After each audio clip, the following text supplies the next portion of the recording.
السلام عليكم. هلو everybody، انا محمد واليوم معايا زياد. and let's get started. كيف حالك زياد؟ هذا والله أسوأ مقدمة شفت في حياتي. هذه مقدمة يسمى يقرب على ليش السؤال اللي زي ما أقول لك إيه؟ ليش إيه السؤال؟ الفيل اللي في الغرفة.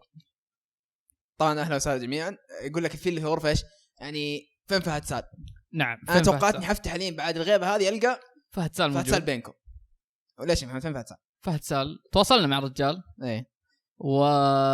الحين بقول نفس الإجابة النموذجية اللي قلتها حلقة الأسئلة. إيه. اتصلنا مع الرجال، اتصلنا معه على الانستغرام وعلى الإيميل. يا إنه ما شاف الرسالة أو إنه ما يبغى يجي البودكاست. بس إيه ويدي دار جواب. يعني شفت الحين إحنا قاعدين نسوي ضغط عليه، فهمت؟ الحين إحنا مضغوطين.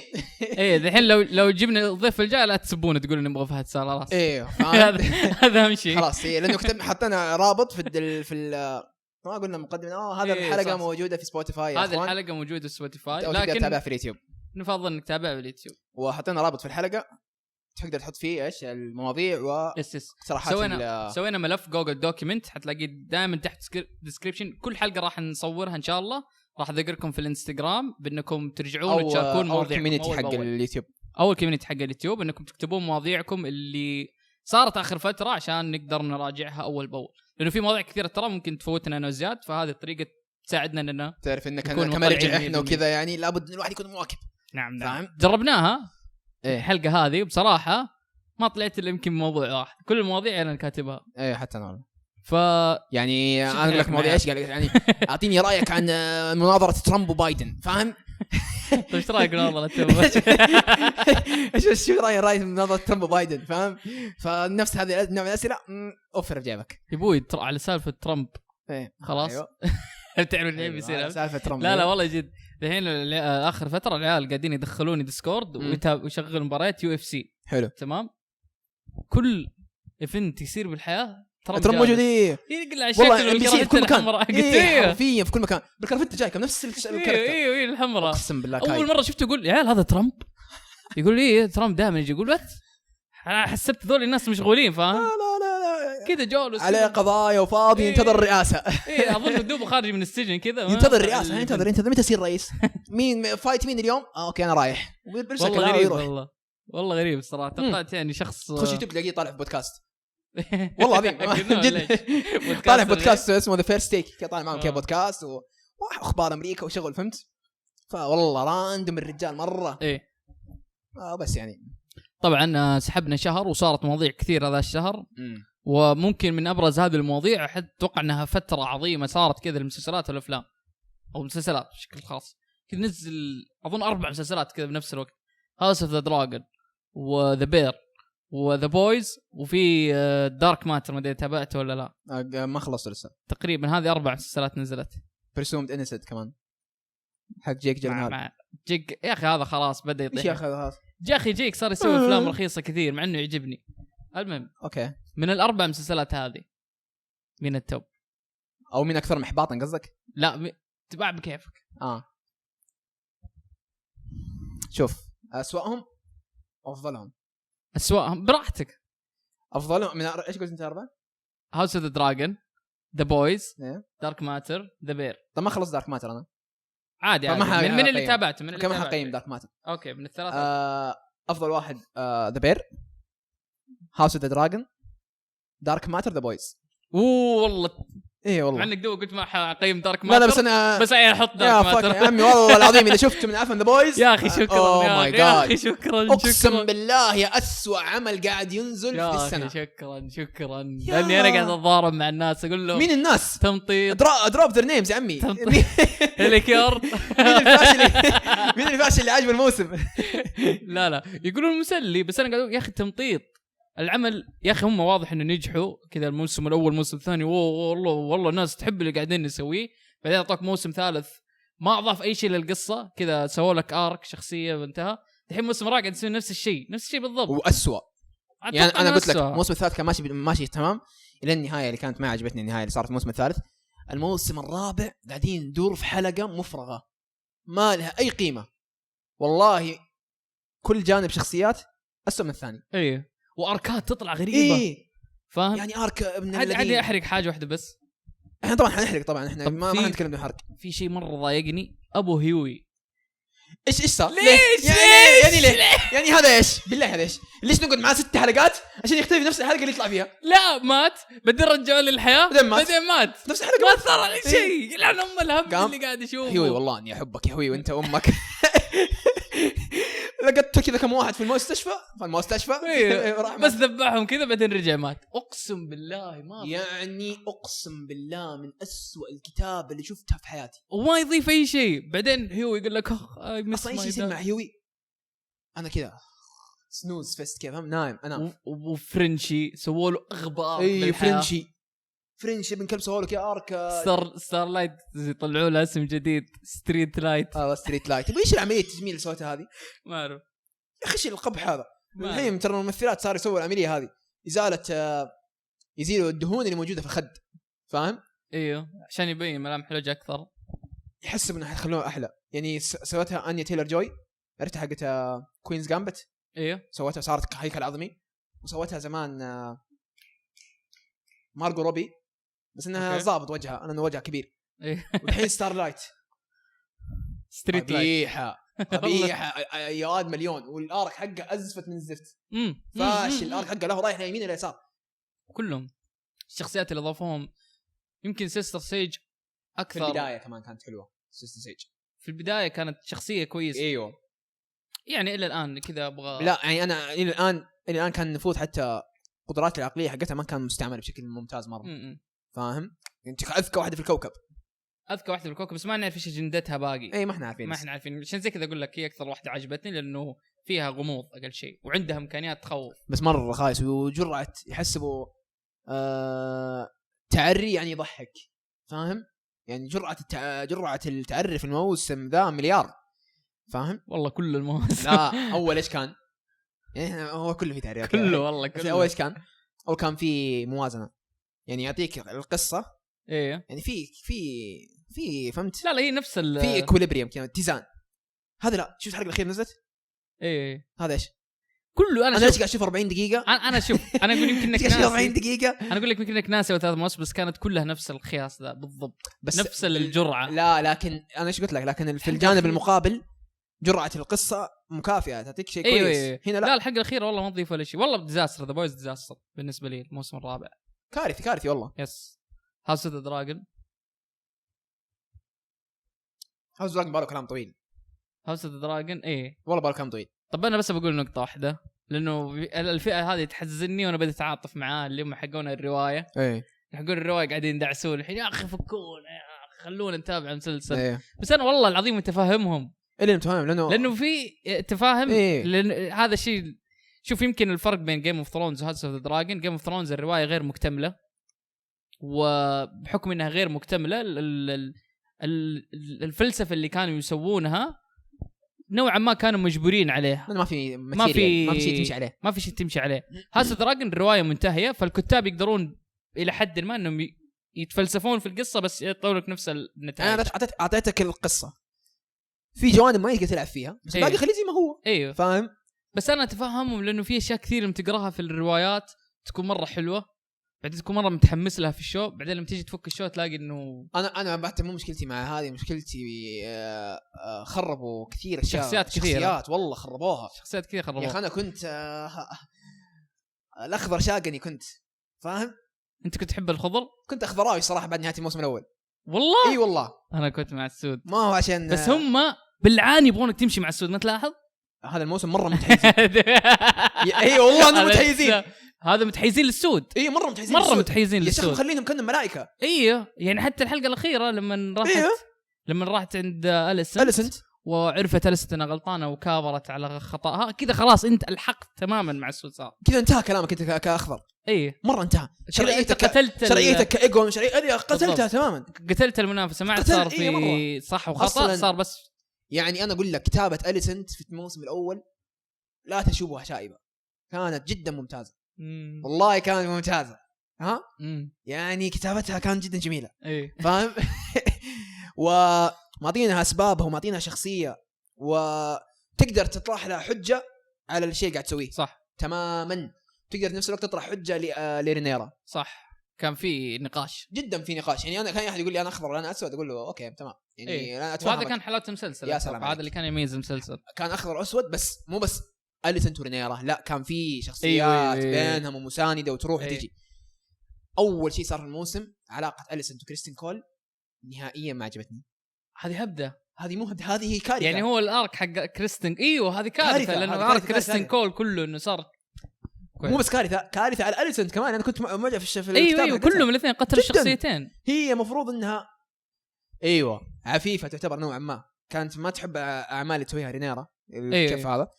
وصح انها كانت تعطي لارس الاحنث لكنها كانت الغايه تبرر الوسيله. هذه كانت جماليه الامور، انه انا حاعطيك شيء بس بالمقابل انا قاعد اخذ منك فائده يا لارس. بس قصه الحب الخايسه قاعد تصير بين كريستين كول هذه ايش؟ قتلت شخصيتين تمام. واصلا لاحظ انه ما لها اي كلهم الاثنين كان عندهم مبادئ وكانوا يفرضون المبادئ هذه على رينيرا بعدين تمام. فالشيء اللي اصلا كانوا يحاربون رينيرا وكانوا يقولون رينيرا المفروض ما تاخذ العلم انت قاعد تسويه وانت قاعد تسويه الان يا سلام وقاعد تبرر لنفسك. خصوصا كريستين كول يعني قاعد يسوي نفس الشيء اللي كان ما يبغى يسويه مع وهذا بدون اخذ الاعتبار انه احنا ما نعرف ايش كريستين كول في المسلسل في الروايه. لما نطالع انه كريستين كول اصلا كيف في الروايه يعتبر اسمه صانع الملوك، واحد من افضل حرس الملوك وقائد عبقري. يعني هذا لو فرضنا انت بس تتابع المسلسل هتقول هذه كارثه اللي قاعد تصير. فما بالك لما تيجي تاخذ معاها اللي يصير في الروايه تقول انت ايش قاعدين تسوي في الشخصيه، ايش قاعدين تسوي في الشخصيه. يعني لما قبل ما يبدا الموسم كانت تتذكر ذيك الصوره تيجي يقول لك والله وراتنا فتره ذهبيه ذا بوز مع هاوس دراجون. والله يا صار حماسي خصوصا هاوس دراجون كل اثنين يقل يوما بعد يوم. اول شيء انا اللي كان يعجبني في جيم اوف ثرونز يا اخي والعجبني فصلا في عالم الفانتازيا الرحله اللي يسووا لك اياها في العالم.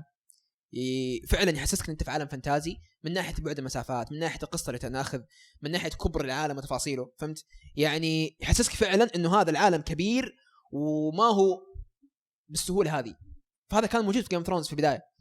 شخص يبي يسوي شيء مثلا بيروح من كينجز لاندنج الوينترفيل حتشوفه هتروح معاه رحله فتره طويله.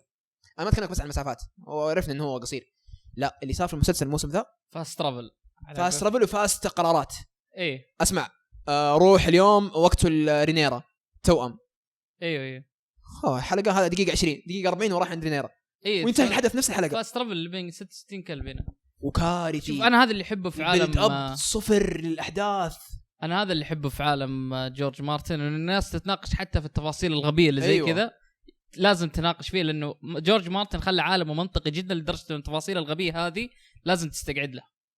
يمكن هذه من اكثر الاشياء اللي اقدرها في الروايه. فلما نشوف الناس تتفلسف او مو تتفلسف تتناقش عن هذه انها سلبيه انبسط ما ادري ليه لانه ضايقني التفاصيل الصغيره حتى مره ضايقني. فيعني عندك مثلا سالفه هذه النقطه واحد من النقاط ذكرها يا ماهر يا راكان والله ما ادري بس قال انه سالفه ولد رينيرا يوم راح النورث بعدين وصلوا الغراب. ايوه انه هي اصلا كيف وصلوا الغراب هذاك مات بعدين لازم تروح هنا بعدين جت وراح ولا فهمت مستحيل توصل مستحيل. ففي اشياء زي كذا غبيه كثير بس حتى صارت في الحلقه الثانيه والثالثه بس الاولى الثانيه الثالثه كلها صارت فيها رغم هذه العيوب كلها انا مستمتع. هاوس اوف ذا دراجون بالنسبه لي هو الامتع بينه.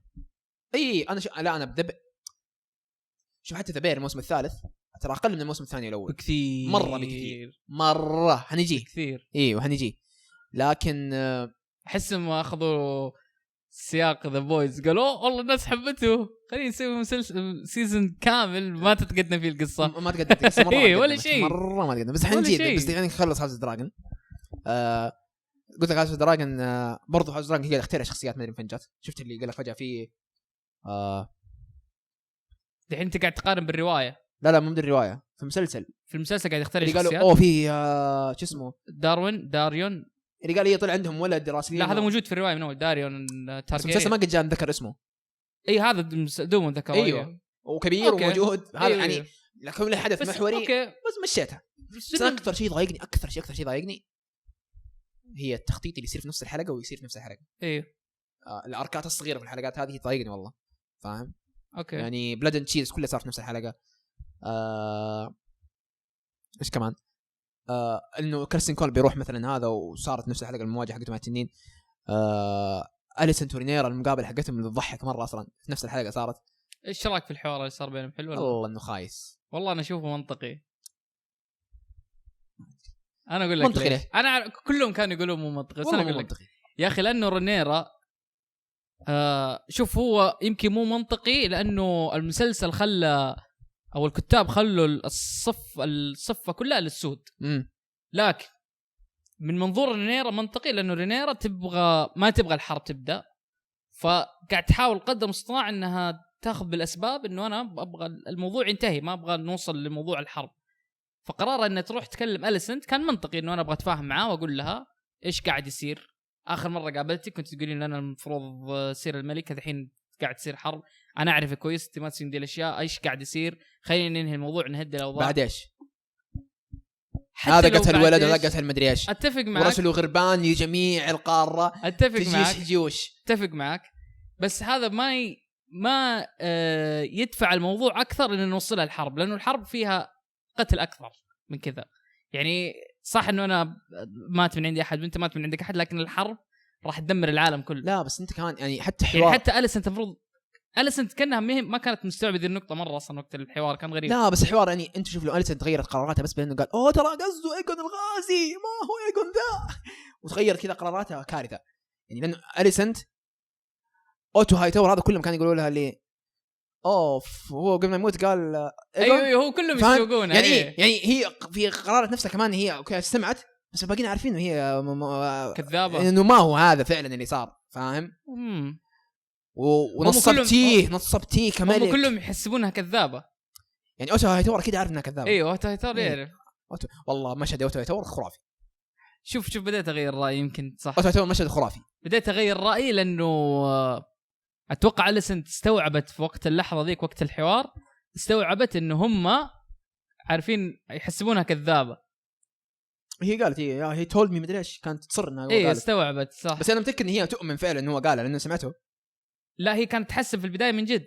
لين قالت لها رينيرا الهرجه، لين قالت لها رينيرا بس خلاص. بس لا هل هي كانت تحسب انهم مصدقينها؟ لا ما اتوقع. واضح ان من طريقه اللي كان ينعرض فيها الموسم الاول اتوقع، بس مع من طريقه الموسم الاول كان واضح انه لا يا ابو ايش يعني خلاص حرب. بس الحين رينيرا انت فاهم، رينيرا اخذت كل الاسباب، اخذت بكل الاسباب انها ما تبدا حرب. عشان كذا ما عجبني، عشان زي كذا اي شيء تسوي رينيرا الحين مبرر. هذا كذا ما عجبني. ايوه فهمت؟ واي شيء يسوونه الخضر غير مبرر. ايوه يعني انا جيتك يا رينيرا يا أليسنت قلت لك ترى اسمع ابويا قصده ايجون الغازي. طيب في الروايه هل هم منصفين الطرفين؟ لا انا ما ادري، سمعت في الروايه لأن ما بحرق عليه الروايه كثير، بس سمعت انه في الروايه ما كانت اصلا عن مساله النبوءه، بس ما كانت بالسذاجه هذه، لا كان لها تقاليد انه اصلا من نفس العائلات الحاكمه، ورافضين فكره انه اصلا تكون في امراه حاكمه للممالك. فهمت؟ وعشان كذا كان يبغوا ايجون، فاهم؟ ف اكيد لها تفاصيل ثانيه ما ادري عنها في الروايه. لا انا بس اقصد هل في صفين ولا صفين؟ لا خضر لا يعني اقصد كتابيا هل كان يعني انا كشخص قاعد يقرا هل اقدر ابرر لانه في المسلسل اللي الحين واقف مع الخضر ما يبغى الا رجول أليسن. والله جابها يلعن شكله والله جبتها والله والله العظيم ما شفناها عندنا، ما في اي منطقه الحين مع اللي يوقف مع ما في. بس يظل انه امتع مسلسل اتابعه، امتع الحين يعني الحين اللي في حلقه اخيره اعطوا شويه دايما انصاف شويتين ما. طيب ايمون اللي كيف خلاص قاعد يسخرون شخصيات كثير مخلينه جناوه 3 حلقات ما معطينه اي وجه شيء يعني كذا غريب. فهمت؟ انت ترى موسمك 8 حلقات، 8 مره قليل قاعد تسوي لي فاست عشان زي كذا احداث قاعد تجري فيها، مخلي لي ايمون 3 ايام نايم، ودايما ما انت داري ايش قاعد يصير فيه الى اخر حلقه دته حقه شوي. فعشان كذا قلت لك في تخبطات يعني ما انت فاهمها. دايما تشوفوا الشخصيه اللي يتكلم عنها جورج مارتن للان ما شفتها، هو رمادي ويخوف، واكثر واحد يخوف، افضل شخصيه عنده هو يخوفني ترى، يعني اكثر واحد اخاف منه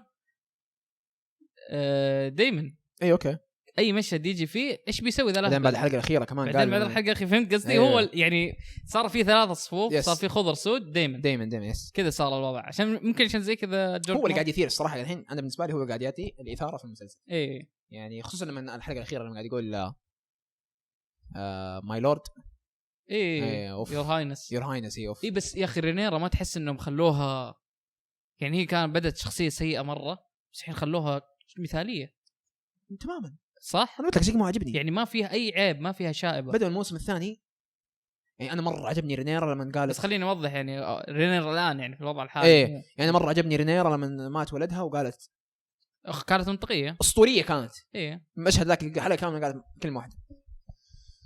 بس من بعدها ما عجبني اللي بعدها. يعني ما عجبني الرأفه اللي قاعده تصير انه بس جايه كذا من عند رينيرا ولا كأنه انت شايف الحرب اللي قاعد تقوم انت سببها اصلا انت واليسنت فاهم وتبغوا الصلح انتوا الاثنين بينكم خلاص قامت الحرب قامت ما فيها اصلا رجعه. خلاص لا اليسنت عندها قدره ولا انت عندك القدره. بعدين اليسنت قالت اصلا في واحده من حلقات الموسم الماضي قال لها اوتو هاي تاور انه اذا رينير اخذت العرش لازم بدي تموت عيالك. صح فهمت. بس اتفق اول بس ممكن مبالغه من اوتو. كيف؟ يمكن عشان يمكن اوتو ايجون الحين خلاص ركبت في راسه الحين ادوبه. انا قصدي ما قررت الحين انا قصدي الحوار حقه اللي قصدي الحوار حق السلام يعني ما هو منطقي نهائيا. كيف قصدك الحوار الاخير اللي صار حوار حق السلام كيف تبغوا سلام؟ طب كيف يلا مين حياخذ العرش؟ رينيرا. اذا رينيرا ما لازم يعني الحين لخبطتني اوتو هاي تاور تكلم اليسنت اول انا قصدي قبل لا ايجون ياخذ العرش صح. لا بعد بعد خلاص بعد ما صح لازم بعد لازم والله ذكرت ناسي بس لانه لو قبل ايجون اصلا ما كان يبغى العرش كان يهرب منه. لا اظن بعد هم اللي دخلوا الفكره في راسه. لو بعد حلقه 8 صح صار يقلعوا ايجون ترى كسر المدينه حقت فيسيرس. والله قهرني ترى انغثيت والله والله ذاك. المهم هاوس اوف ذا دراجون بالنسبه لي هو الامتع. ذا بير دارك ماتر ذا بويز. انا لو بحط برسوم انسنت بحطهم كمان موجود فيهم فهمت. ما هذا من اي شركه من ايش ابل تي في من ابل هي نفس تسوي دارك ماتر.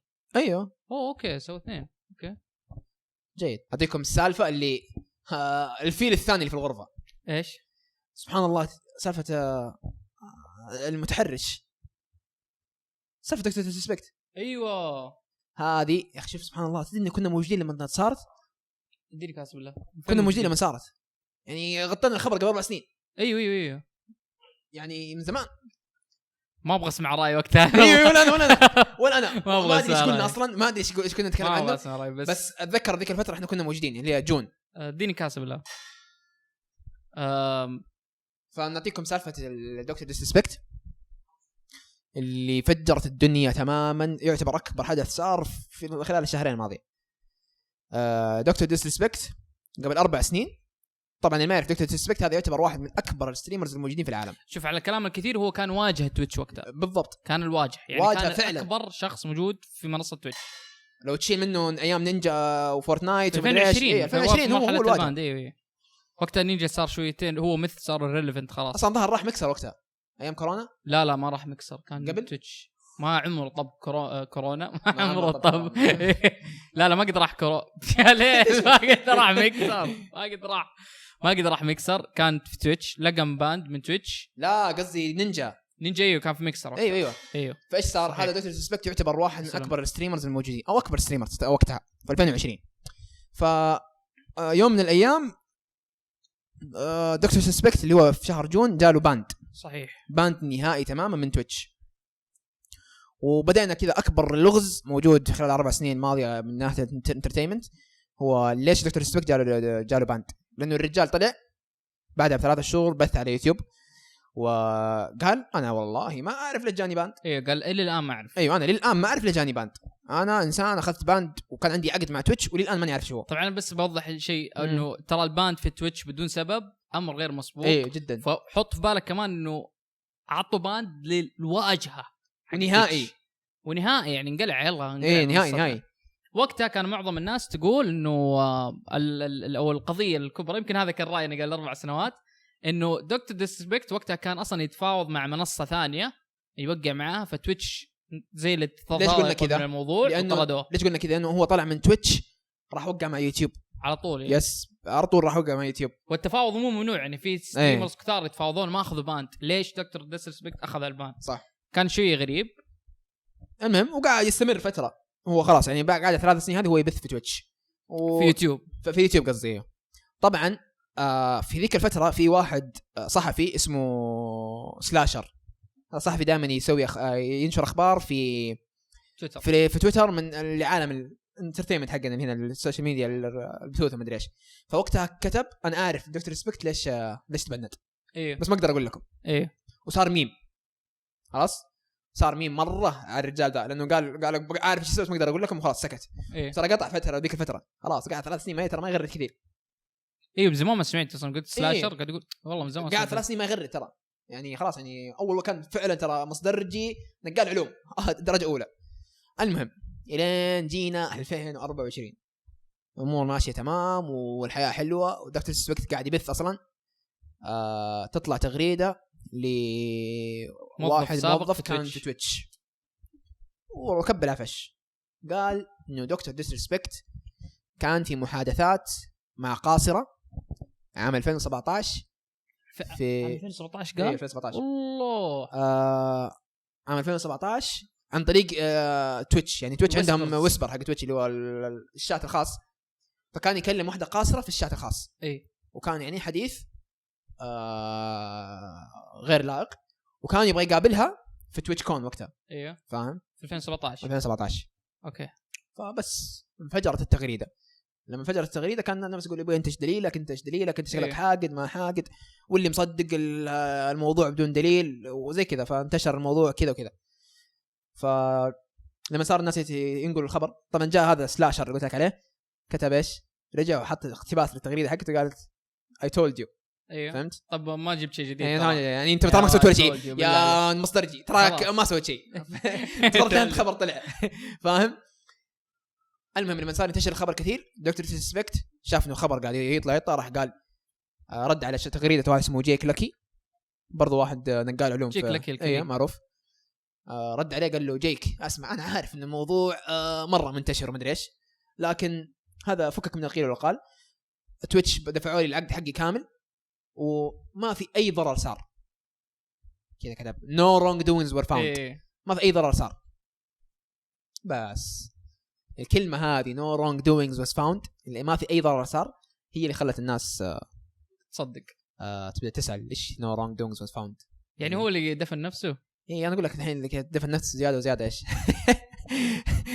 الرجال كان يبث الدرينج شفتها والله مسكين يا عمي والله وجهه كان يحزن يمين بالله والله وجهه كان يحزن عن اوست ورا حق الدرينج والله. المهم بعدين خلاص كانت من الكلان هو كان عنده كلان مقرر رسالة الكلان طبعا دكتور ريسبكت وقتها كان عنده استديو العاب استديو العاب الناس لما كبر الموضوع اكثر لما استديو الالعاب قرروا انهم يفصلوا شراكتهم مع دكتور ريسبكت. هو ترى مو هو كوفاوندر يعني شيء كبير. بعدين هو ايش يقول يقول احنا افترقنا بتراضي وهم يقولوا احنا تيرمينيتد. هم طردوه هم طردوه وجهوا لا بالتراضي ترى امورنا طيبه لا طردوه كامله. بس بعدين الرجال راح غير تغريده وش اسمه وقال فيها كل شيء. قال انا فعلا عام 2017 كنت اتكلم مع قاصر. طيب خلاص هنا كنت اتكلم مع قاصرة الاعتذار ذا الزق ولا ما كان في شيء مرات تعرف مرات الواحد 2017 ما تدري ان السالفه قديمه مره 2017 سبت 2020 لا 2017 غريب مره انه فجاه يلا نطلع تويت يجيك فيها مره غريبه. 2017 اللي ضحك قال ايش هل كنت اتكلم مع واحده قاصره صح هل كان في شيء قرأت تويت هذا كانت تويت هذه قرأتها قال هل كان في شيء غير لائق قال لا يعني قال مرات كان الموضوع يروح شويه يعني شويه جنسي. طب انت يعني سويت شيء لائق ولا ما هو لائق تسوقها فاهم. بس كانه هو قال ما كان يدري انها قاصره. لا ما قال الا قال ما قال صدقني قالها والله ما قال. اللي يضحك انه لما نزل التغريده هذه هو كاتب ماينر راح شالت عدل التغريده كلمه ماينر حط individual شخص. راح الناس قالوا ترى ابله تمديك تشوف سجل التعديل في تويتر لما انقفط انه هو غير الكلمه حقت الماينر راح رجع كلمه ماينر مره ثانيه خلاص قني مكفوط فهمت. والله حرام يا اخي لو مسك كلب يا اخي والله ابله الله لو مسك حيوان يا اخي. وبس انتشر الخبر خلاص انقفط انه كان يكلم ماينر 2017 وطبعا قال انه ما كان قال انه سوى اي شيء غير لائق. هو قال ولا انا بيدوفايل لا ماني بيدوفايل ونهائيا تشبه قضيه مايكل جاكسون القديم تعرفه بس ذيك مايكل جاكسون طلع منها براءه بس نفس الشيء انه بس هو ذيك هل طلع الويسبرز اللي كان يكتبوا لا ما طلع شيء سلاشر غرد قال انه في تويتش امبلويز شافوا هذا وكانت صور وشيء مره فاضح وكان مخطط يقابل الماينر هذه في تويتش كون. طب هي نفس السنه ترى 2017 سلاشر الحين صدق ولا لا؟ ما سلاشر مو مصدر والله مو مصدر سلاشر ترى دكتور ديسبكت 2017 يعني جاب امري ذيك السنه هي السنه اللي خان فيها زوجته. طيب فهمت شامبيون كلوب ايه يعني هذيك السنه قبعها كامله يعني كلم ماينر خان طيب. زوجته اوكي فبس هذه القضيه اللي صارت يعني. طيب ليش طلعوها بعد 3 سنوات؟ ايوه الحين يجيك انت ليش الحين طلعتوا له؟ اول شيء جاك واحد محامي قال انه ال NDA اللي هو الاتفاق اللي يكون انك ما تطلع كيف يقول لك اتفاق عدم الافصاح من تويتش انه تويتش ما تطلع فضايح عدم الافصاح ومدري اوكي الظاهر مدته 4 سنين. طيب يقولوا للموظفين 4 سنين ظاهر. فالموظف هذاك كان في شغال في تويتش ولما عدت 4 سنين وانتهى مدة انه ما حد يقدر يحاكم على الموضوع طلع وتكلم. مو كذا قصدي معليش هو تكلم مع القاصر 2020 ليش في 2020 قرر هذه الحين يجيك الجانب الثاني حق النظريات يقول لك انه حقين تويتش حاقدين عليه اوكي موظفين تويتش انه ليش بعد 3 سنين طلع انت محادثاتي يعني انا كنت اتكلم ماينر قبل 3 سنين. ما تعرف هي فعلا هم حاقدين ولا مو حاقدين انه غريبه مره. هي غريبه بعد 3 سنوات يلا مره استهبال الوضع بس ما تفرق في النهايه دام النتيجه موجوده. يعني هم ترى ودوه المحكمه وبرؤوه بس انت برؤوه طيب بس اعترف يعني فهمت يعني هو الحين تحاكم على الويسبرز والمحكمه تحاكم سووا سيتلمنت يعني تسويه بينه وبين تويتش. لا انا احسب هذا الموضوع بينه وبين تويتش يعني على العقد حقه. لا انا احسب هل تم محاكمته على الفعل ذيك؟ لا اوكي طب المفروض تويتش بدل لا تعطيه باند اول شيء تبلغ عليه. ما حاكموا شكلهم قالوا ما حنلاقي ادله كافيه تثبت انه هذا بيدوفيلي وعندك ويسبر بس مو هو شيء يوديك يجرمك في المحكمه يمكن يعني يعني اللي فهمته انه اي ستريمر الان تقريبا يسوي ذي الامور المفروض ياخذ باند من المنصه. طبعا ياخذ يعني باند. في المستقبل لو سمعنا ان في ستريمر اخذ باند واحنا ما عارفين السبب لا لو في ستريمر طلعت عليه فضيحه انه يتحرش بقواصر وما اخذ باند معناته تويتش ملايين. طبعا فهمت قصدي مليون في المية فهمت النقطه اللي بوصلها صح انه ما عندهم مبدا اذا انا بشخصنا معاك راح اعطيك باند بعدين اروح اشوف لاي سبب من الاشياء اللي سويتها زمان واقول انت سويت هنا قبل 3 سنوات سويت الشغله الفلانيه فراح اعطيك باند الحين. انا اتوقع انه في حقد على دكتور سبيك ما اعرف هل بس ممكن هل هو خصوصا انه بعد 3 سنوات اتوقع من جد كان في يعني نظر راينا قبل 4 سنوات يمكن اتمسك فيه الان انه بالفعل هو كان على وشك انه يطلع من تويتش كان بيطلع من تويتش كان على وشك انه يوقع عشان هم قالوا خلينا نسبق ونعطيه مان صح ما احنا عارفين هذه ترى الان القضيه ما هي واضحه تماما يعني اصحابه طبعا كلهم كانوا في البدايه يدافعوا عنه بعدين كلهم قلبوا عليه نيك ميركس جحدوه كلهم جحدوه فاهم يجحدون بعدين يروحوا في الخاص يقول والله شوف صح اني جحدتك لكن انا اشوف بس اسمع عشان قدام الناس لا يدروا تعكفوا ما ادري ايه المهم لكن ما انتشرت الصور يعني يقول لك كثير ناس قالوا المصدرجيه هذا قالوا شفنا الصور وفعلا فاضحه. دكتور سبيكت يعني كان متحرش صريح واحنا ما نعرفين عمر البنت لكن ما حيطلع شيء يعني الا لما يجي يوم واحد تويتش امبلوي يطلع الفضايح. طب مو غريب انه الكل يقطع علاقته الكل يسحب عليه بدون وجود اي ادله؟ هو اعترف تتسوقها اوكي صح اعترف قال ايوه كنت اتكلم هو حمار يعني لو سكت هو اعترف طيب هو حمار والله قال هل كنت اتكلم قاصر يس هل كان في شويه شيء سكشوال يعني مرات لا هو صح وانا اسف للجميع لكن ماني يعني هو لو سكت ما حيسكت يعني خلاص هو قال دام اتكلم وانا هتكلم قبله فهمت والله ورع ذا حق تويتش شخصوني بعد 4 سنوات قال يلا خلص العقد والله فضح زي ما هو والله خليه يفضح عني عارف صح بس يضحك انه والله حاقد كذا يمكن بالديت فاهم 3 2 1 6 جون بسم الله جابنا الكلب هذا متحرش الله لان اصلا الحين قاعد تطلع مقاطع كثير لليوتيوبرز نفس اللي يسووا سيدوا البيدوفيلين. ضحك والله، كل يوم تضحك. يصيدوه كي يسقعوا كف ويجري ورا السوبر ماركت ويدفوا ويطيحوا في الارض، فاهم؟ اللي بيدوفيلي قنوات في اليوتيوب تسوي ياذون بيدوفيلين. ايوه يسووا طعم للبيدوفيلين. يقول مثلا انا كانه هو ولد 14 سنه، يقول تعال قابلك في السوبر ماركت، ايش الابلك يا والله اشكالهم كذا واحده نفس كذا، تشوف يقول هذا الله ما ظنيت يمديك تأذي الدكتور ديسريسبكت الصراحه. والله صادق. كم طوله ذا 200 وشيء ابلع معضل كل المقومات فاهم؟ فزي كذا كانوا يمسكوهم كذا بوم بوم. حتى كريس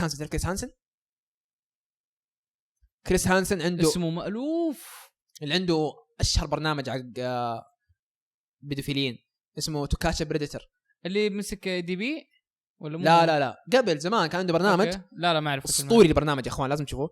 اسمه توكاتشا بريديتر. طيب بالتعاون مع الشرطه.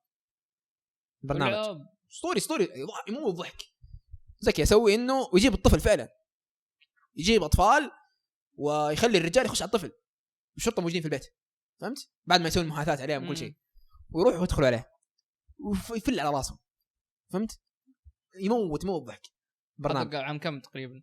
الظاهر بدايه الألفية. اوه قديم. يس بدايه الألفية. ففكر ساعات حتى طلع قال رايه عن دكتور ريسبكت، قال كلمه no wrong doings was found. هذه احد اشهر الكلمات اللي يقولوها اي بيدوفيل اللي انا سويت بس ما سويت، فهمت؟ ما انا اي والله ممكن سويتها، فهمت؟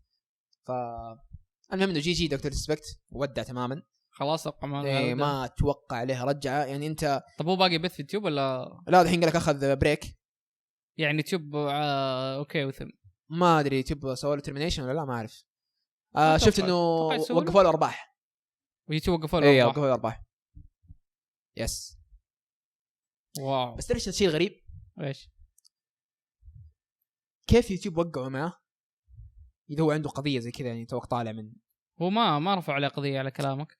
ايه يعني انت بس قصدي المحامين حقين يوتيوب قبل ما يسووا معاه توقيع ما حاولوا يفهموا انت ليش طلعت من تويتش جاك باند. اتوقع قالوا اوه صيد خلينا نجيب بسرعه. اتوقع زي كذا قالوا نفس الشيء للاستديو حقه. اي اتوقع ايوه يعني ما مصدقين يعني انه موضوع مره كان غريب. موضوع كان جدا جدا غريب يعني ما في اي احد اقترب من هذا الاستنتاج يعني، خصوصا انه هل تويتش اصلا من حقهم يسوون كذا؟ فاهم النقطه؟ اي في التي او اس موجود. ايش هذا؟ تيرمز اوف سيرفيس يعني عادي يعطونك زي كذا، يسوي لك ترمينيشن اذا لقوا حاجه مسويه غلط في الويسبورت. اي بس وقتها هل الناس كانت يعني انت سويت يعني اشياء زي كذا غير لائقه يعطونك ترمينيشن عادي. يعطونك عندهم الصلاحيه. بس وقتها اقول هل هم كانوا يعرفون اصلا ذا الشيء؟ وقتها انا ما كنت اعرف، انا ما كنت اعرف دي المعلومه. وحتى سالفه 4 سنوات بعدين اقدر اتكلم ما كنت اعرفها. انا قلت لك شفت محامي يقولها كلها جديده. اوكي انا شفت محامي حتى ما اعرفها. هو منطقي ايوه عشان كذا حتى انه نفس التوقيت ترى. بس هذه هي البيانات اللي توقع عليها ما تشوفها اللي هذه حجيك عليها ترى. هذه واضح فيها مصايب. عندك شيء بتقوله عن دكتور ريسبكت؟ لا بس هذا المتحرش ذا تشامبيونز كلوب ذا تو تايمرز. يا عرفنا السبب بس عرفنا السبب. الصراحه كذا احس ما هو كونكلوجن كافي. نحتاج تطلع الصور. ابغى شو مو الصور قصدي المحادثات.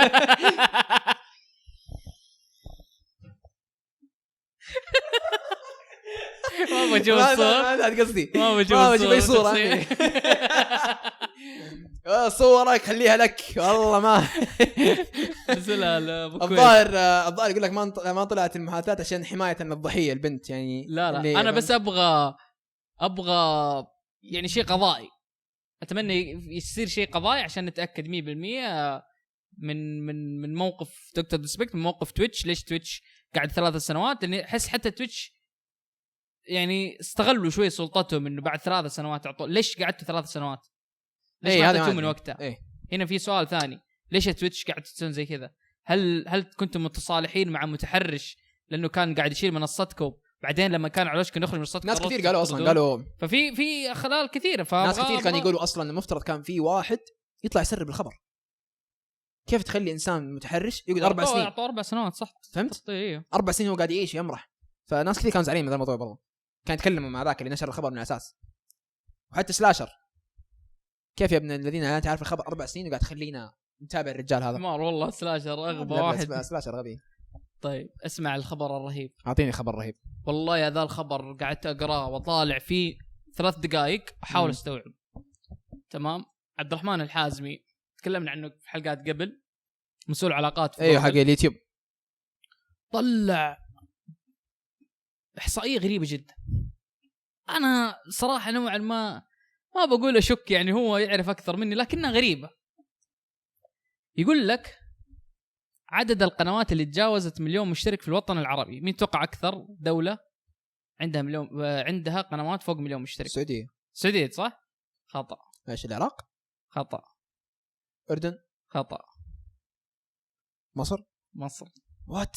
مصر عندها 500 قناه فوق 1,000,000 مشترك. بعدها السعوديه 300 قناه. وات؟ والله صح.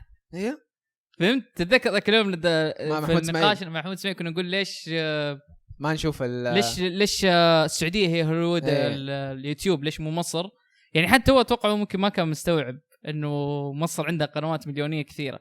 فغريبه الاحصائيه دي صح؟ والله مره غريبه. دخلت ذاك اليوم مع العيال وقلت انا ما اعرف قنوات مليونيه مصريه، ما اعرف الا الدحيح وكم قناه ثانيه. يعني حتى المصريين المعروفين في المقامد محمود اسماعيل كلهم ترى ما جابوا 1,000,000 باقي. يعني هذا فكيف في 500 قناه يا اخي؟ حتى تعرف ايش، ما تشوفه من التوب اللي يتابعوا المحتوى نهائيا، ما يخشون ترند، ما نشوفهم لا أبداً. حتى قناتك مثلا تخش قناتك مثلا التوب حق من كل دوله ما تلاقي مصر، ما في مصريين. ايه دائما تلاقي العراق مثلا، كويت زي كذا. يا اخي المصريين يفيدونا. يعني هل عندكم كوميونتي مغلق ولا ايش السالفه؟ وايش المحتوى اللي قاعد يطلع؟ ايش المحتوى اللي قاعد؟ كيف 500 قناه؟ هل معقوله فيه؟ فاهم؟ يعني تخيل يوتيوب السعوديه اللي احنا او الشرق الاوسط او ما ادري ايش اسمه اليوتيوب العربي اللي احنا فيه، في واحد اكبر منه في مصر احنا دارين عنه. كانه هنتر مستوعبين ولا ايش قاعد يصير هناك؟ قاره مظلمه. ايش قاعد يصير هناك كذا هم هنا. فقاعد انا قاعد اقرا التويته ذي واقول وات والله غريبه الاحصائيه. يس بس شفته قاعد يطبل حقين بودكاست، ما حط بودكاستنا طيب؟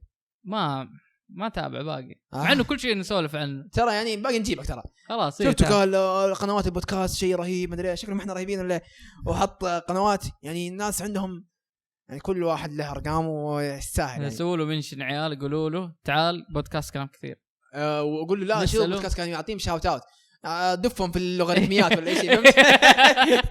فجأة صور معه بودكاست فجأة حلقة مليونية. الله كيف غريبة. الله يدف امه في الخوارزميات تكفى.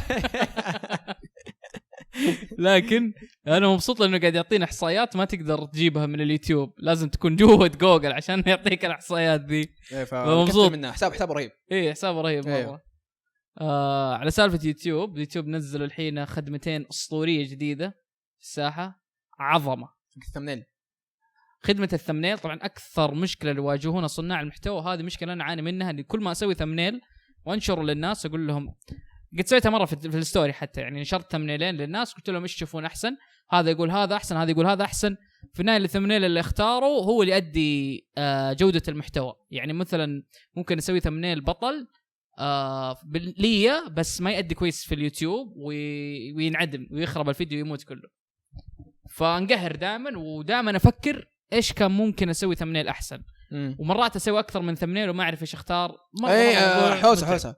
فيوتيوب سووا خدمه اسطوريه، بامكانك تحط 3 ثمنيلات، يعطونك 3 ثمنيلات، ترفع 3 ثمنيلات ويوتيوب ينشر المقطع حقك بالثلاث ثمنيلات ويقترحها للناس ويشوف اكثر واحد من الثلاث ذولي انضغط عليه ويعتمدوا كثمنيل اساس. فزي كذا تكون متاكد 100% انك اخترت الثمنيل الصح 100% بدون ادنى شك. من اول يا اخي مفروض مريح جدا جدا جدا مره من اول، خصوصا مستر بيست. يعني شفت مستر بيست يعدل الثمنيل حقه يمكن كل شوي ك5 مرات كذا في الدقيقه، فاهم؟ يقعد يجرب. الخدمه الثانيه واو، شوف انا ما اعرف كيف بيطبقونها، لكن لو طبقوها بتحل ازمات كثيره جدا في اليوتيوب. وهي اذا استخدمت ميوزك كان عليها كوبي رايت، AI مصنوع بامكانه يشيل الموسيقى هذه بدون ما يشيل صوت. قال لك الفلوس تقعد الفلوس معك. واو مستحيل. يس قالوا بينفذونها في الشهور الجايه. هذه لو طلعت مضبوطه تغير اليوتيوب تماما. تصدق ممكن 8 مطبقينها. كيف مطبقينها؟ يعني بس على شيء اسهل، يعني تقدر تقدر بس مسوين اعلن عنه 800,000 مرة تسمع بودكاست حقهم يقول الموضوع ايه اللي تقدر تسمع بودكاست حقهم بس هم يعني هم اللي انتجوه يعني فعلوا لك نسختين ايه بس هم لا بس يقول لك ذكاء صناعي فاهم لا هم يسوون استعمال الاي اي اذا طبقنا ما ادري ايش ليش يقولوا كذا ما اعرف لا انه لا هم ديك تشيله من اي مقطع الميوزك ايوه من اي محتوى موجود في ممكن الخدمه دي موجوده من اول تقصد لا هم مش خدمتهم تقدر تشيل الموسيقى من اي بودكاست موجود عندهم في تطبيق 8 اوكي بس يعني احنا بودكاستنا بالاي اي كيف بالاي اي ما اعرف يعني شوف احنا بودكاست مثلا في موسيقى حطيناها في 8 يعني انا قاعد الحين اشكك في يوتيوب لانه اتوقع في صوت بيطلع كهربائي اللي انت تسولف يطلع صوت كهرباء انت قاعد تقيس الحين بامكانياتنا الخايسه يعني قاعد نتكلم الحين عن الناس قاعد تسوي اي اي فعلا معقد ما اتوقع في يعني انا جربت اي اي حق ادوبي اي اي فور بودكاست اسمه اوكي او ما ادري ايش اسمه اظن اي اي فور بودكاست وكويس بس في مشاكل يوضح يعني انا كواحد اشتغلت على اصوات كثير يوضح تعرف جيم ووردز يعني كنت مسؤول بس يوضح يعني اقدر الاحظ هذا صوت طبيعي ولا لا ويغثني انا شخصيا يغثني يمكن في ناس كثير تابع مثلا على الجوال لانه الجوال اكثر منصه ما تبين الفروقات او العيوب لكن انا متاكد راح الاحظها ما قد جربت بودكاست 8 لكن لو كانوا يستخدمون اي لازم في لحظات معينه يبين ما جربت خصوصا لو كانت الميوزك تمشي مع الكلام لفتره طويله من الفيديو اي ما جربت بس لو صارت اسطوريه والله تحط اي موسيقى تبغاها وجربها ايه بس لو صارت اسطوريه لانه كمان زي كذا بامكانك مو بس تشيل الميوزك اتوقع بدك تحدد ايش الميوزك اللي في الخلفيه يعني لو مثلا كنت تسمع مقطع ولا شيء في ميوزك او في ساوند افكت او في اي شيء رهيب بالمقطع تقدر تطلع مع صوت الشخص اللي يتكلم تخيل لو قال لك مثلا تقدر تبدل الموسيقى هذه موسيقى ثانيه ايه ما عليك كوبي رايت والله بيكون شيء اسطوري بس ما اعتقد والله انها ممكنه كيف الله مره اسطوريه اي مره اسطوريه ايه لو سوى اسطوريه الله مره لكنه ارحم لانه في صناع محتوى كثير ايش يسوون يقص لك الجزئيه كامله او يقص لك الصوت كامل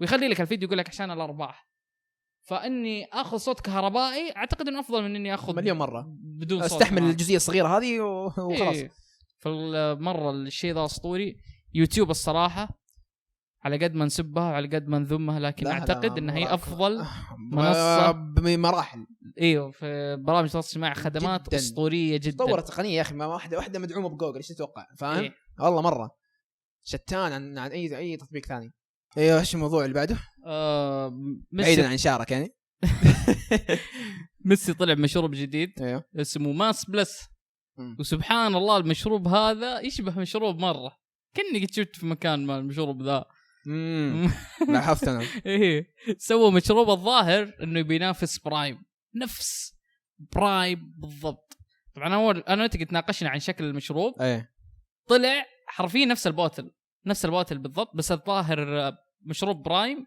يفرق شكل علبته في امريكا وفي بريطانيا الظاهر تفرق شكلها بس علبه ميسي ماس بلس نفس برايم حق بريطانيا بالضبط والله انه كاتب عليها ماس بلس بالضبط بس والله يسوق ذا بالضبط والظاهر نفس المكونات حقت المشروب تختلف كميه السكر كميه الالكترولايت كميه المدري تفرق بشكل بسيط يعني ما بقى شيء ما ازرفه لا امزح والله غريبه ما انا قاعد اقول قضيه ولا شيء ايش القضيه بالضبط شو اسمه الله القضيه قويه ما شاء الله قضيه الحقوق الملكيه الفكريه لا ما اتوقع شوف بحكم اني يعني شخص يشتغل على حرب الكولا مقاطع الكولا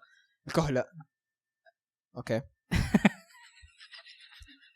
المهم لا ما يرفع قضايا لانه عندك كولا اول ما بدات ترى كانت منفرده ما في احد زي كولا بعدين طلعوا المقلدين ولما كولا قالت ليش فيكم كلكم تقلدوني رفعت قضيه خسرت القضيه وصار الكولا مشروب عالمي في كل مكان فما يمديك ما يمديك تحتكر الظاهر مشروب هذا الشيء مو موجود في القوانين الدوليه ما يمديك تسوي مشروب تقول هذا مشروب هو مشروبي ما حد يقدر يسوي ما قد شفنا ذا الشيء ما قد شفناه ابدا لا ما قد شفت ما في اي طبخه حقت احد معين قدامك ما زرفت اسمهم خلاص فمن حقه يسوي ذا الشيء تماما بس انه يحزن انه قاعد يقلدهم التيم اللي معه شكله تعبان والله نفس من هو التيم اللي معه شكله تعبان ولا هو اكيد ما يدري عن الموضوع اصلا اللي يدري مسوي اعلانات مسوي اعلانات ما يدري يا عمي هو ما حيشرب المشروب فهمت حتى نفس الوقت ميسي اسمع ترى في يا اخي ايش رايك نسوي ذا تمام اتوقع كذا ممكن اللي يشوف هذول الجحله هذول اليوتيوبرز فكره مره رهيبه شايفين هذا مسوي زي بس ماس بلس ايوه كريستيانو رونالدو سوى لعبه ايش لعبه فوتبول مدري قال لك بينافس اي والله بينافس فيفا سوى الناس هتتقاعد يبغى واحد لازم يشوف لقمه عيش وتمشي. ايوه بس قاعد تشوف مراجعات عن ايش افضل برايم ولا ماس، هل في فرق اصلا بالطعم ولا لا؟ في ناس تقول في فروق بسيطه. ايه نزل ما ادري والله الصراحه. اللي سووا تيستات جاهم باكج كذا حق ميسي موقع من ميسي فاهم الباكج فقاعدين يجربون يقولون في فروقات بسيطه جدا يعني مو ذيك الفروقات الكبيره. بس انا ايش قاعد اقول لك اول انا اتوقع حركه ميسي هذه ذكيه. ليش؟ لانه سحب برايم من منافسه مشروبات الى منافسه جديده الحين. يعني اول برايم كان ينافس جميع كان ينافس جاتريد، كان ينافس مشروبات ممكن حتى مشروبات الطاقه لين كان. الحين برايم انسحب من هناك تماما الى منافسه جديده، منافسه المشروبات هذه الجديده اللي يعني فيها حقته ما ادري ايش اسمها يعني مشروبات البرايم.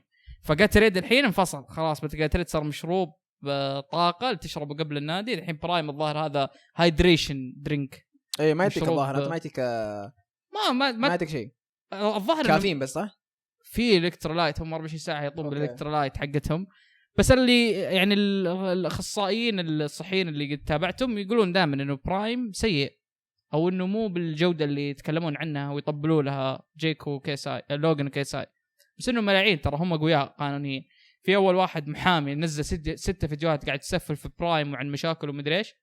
لوغان نزل له بنفسه في تيك توك وسفل فيه وقال له برفع عليك قضيه. قام هذاك حذف الفيديوهات كلها حذفها كلها. خاف اكيد راح اخاف يا عمي مسوين عقود رعايه اللي ارسنال وبرشلونه كل شيء يا عمي. ذاك اليوم قاعد تتابع دبليو مع العيال نازلين باكج برايم كذا تستهبل. الحلبه نفسها مكتوب برايم في النص كذا برايم صار مره واصلين الاركان برايم مشروبات في كل مكان هذول اللي قالوا برفع عليه قضيه والله لا خاف يا عمي. انا اتوقع برايم في المستقبل ممكن من جد نشوفه امباير زي بيبسي كولا من جد. يعني كذا في فيديو اللي كيساي كان يقول اول ما سوى شركه برايم او بعد او يعني انه كان اول ما سوى شركه برايم او انه فيديو قبل سنه كان يقول كم تتوقع حيكون ارباح برايم السنه الجايه. قال كم قال اوفر 1 بليون دولار. اوفر 1 بليون ايه قال اوفر 1 بليون. حلو هذا الارباح صافي الارباح يعني الظاهر لا كل الناس بروفيت يعني نت كامل المدخولات كامله. وجاء ساله قال له ها بعد فتره يعني بعد ما مرت فتره قال له ها جو اتشيفت ولا؟ قال والله قال انا كنت غبي لما قلت الكلام اكثر بكثير. واي مور منطقي. فواضح انهم منطقي السقف وصلوا. اتوقع انهم قربوا لمنافسه بيبسي كولا. هذا لا شوف يمكن لا ما دخلوا لسه الخليج بشكل مظبوط لا المناطق هذه لا مو كذا قصدي. بيبسي كولا مو بس بيبسي كولا عندهم منتجات ثانيه. فهمت قصدي؟ أيوه. يعني بيبسي ترى كل حاجه كلها مفرحات من بيبسي، ليز، شيتوز، دوريتوز، كل شيء حقهم، مويه، قهوه، عندهم كل شيء مو بس مشروب. برايم بس برايم. اتوقع لو كانوا اذكياء بيكملون بيسوون امباير، بيسوون شوكولاتات، بيسوون اشياء كثير. يمكن ما يدخل شوكولاتات ما يبغون ينافسون مستر بيست، بس حتى مستر بيست يقدر كمان يدخل معاهم في المنافسه دي. من تتوقع اول يوتيوبر عندنا حيصير زي كذا؟ كيف يكون عنده براند منتشر عالمي او مو عالمي يعني حتى لو محلي بس مره احنا جلسنا مع ابو فله سولفنا معه سولفنا حتى بعد البودكاست فتره طويله وعلى كلامه وده يسوي ذا الشيء بس ما حسيت بيسويه في نفسه. انا لا اتكلم مين تتوقع؟ هو انا كنت بقول ابو فله. لا انا ما اتوقع. بس الحين يقول ما اتوقع شيء. بندرت عنده محاولات. بندر وصل. لا انا اقول لك لا يا اخي عنده بندر بطاط. انا اقول لك شيء عالمي. لا بس مكتسح السوق محلي يعني شيء فعلا تشتري انت تطلع بتروح تشتري. بندر بطاط عليه يعني برايم في بريطانيا اطلع بقال اشتري برايم انا كشخص عادي. بندر بطاط مشكلته على انتقادات كبيره مره. انا جربته يعني كمان. لا مو كذا يعني هم انا ما قد جربته بس الاغلب يقول لذيذ بس 18 ريال بطاطس. ما جربته كويس مره غالي. كل الريفيوز على بندر بطاط انه مره غالي. ما اتوقع انه منتج بيكمل للمستقبل. لا بعدين ايش مشكله بندر بطاط؟ انه بطاط يعني مو شيء هتتعنى له دائما كل يوم. انا خلاص جربته ترى مره واحده يمكن اجربه مره ثانيه. جربته بعدين متى يعني بدايه السنه. اذا مره صادفته ومريت حجربه. ما هو شيء تشتهي او بروح اجرب بندر بطاط.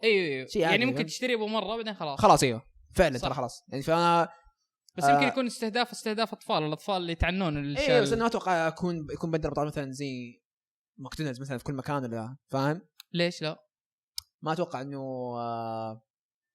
انت فاهم هو يبيع سعاده ما يبيع بطاطس. ايه بس انا اقول لك مشاعر يعني انا فكري القاصر عن مشروعه إيه؟ ما اتوقع انه حيكون للكل حينتشر بالكل. ايوه مو للكل بندر ما اشوف هو النموذج اللي حيكتسح السوق زي ما اقول لك مثلا برايم. تحسه طفولي اكثر. لا بشوفه مطعم عادي مطعم فاهم بس ما اشوف فيه الامكانيه انه يصير سلسله مطاعم كبيره في المملكه. والله يرزقه ويوفقه انه يسويها بس ما انا اقول لك لانه الشيء اللي اختاره احسه بسيط. هم بس هذول الاثنين يا ابو فله يا بندر وعنده براند ملابس بس برضه ما انتشر مره. اي بيكس هو اتوقع يا انا شوف انا راهن على ابو فله صراحه هو الاقرب انا راهن على بندر. ابو فله يحتاج فريق احسه مو محوط نفسه بناس رهيبين كفايه ناس يعني يعلمونه امكانياته قديش هو يقدر يسوي شيء رهيب لان ما ادري لما جلست معه احسه مو مستوعب هو اوكي ايه حتى مستوعب امكانياته. احس ابو فله لو حوط نفسه بناس كذا يعطونه الفيدباك اللي يحتاجه بالضبط اتوقع يقدر يسوي منتجات اسطوريه جدا. انت لو قلت لك بس بزنس شو تسوي؟ يا محمد لابد نطلع من مويه من فخ نفسي يبيع مويه فخ الفقر اللي احنا فيه يا محمد او نصير اغنياء. طيب قاعد يقول بيع مويه مويه ايش ايش شركه مويه ايه ليه مره احس سهل تسوق لها ما فيها اي كونتروفيرسي. مويه ايش بيقولوا لك ما هي صحيه واي احد يشتريها. السوق حقنا مسيطرين عليه شركتين مويه ثلاث شركات مويه على كثر الشركات الموجوده.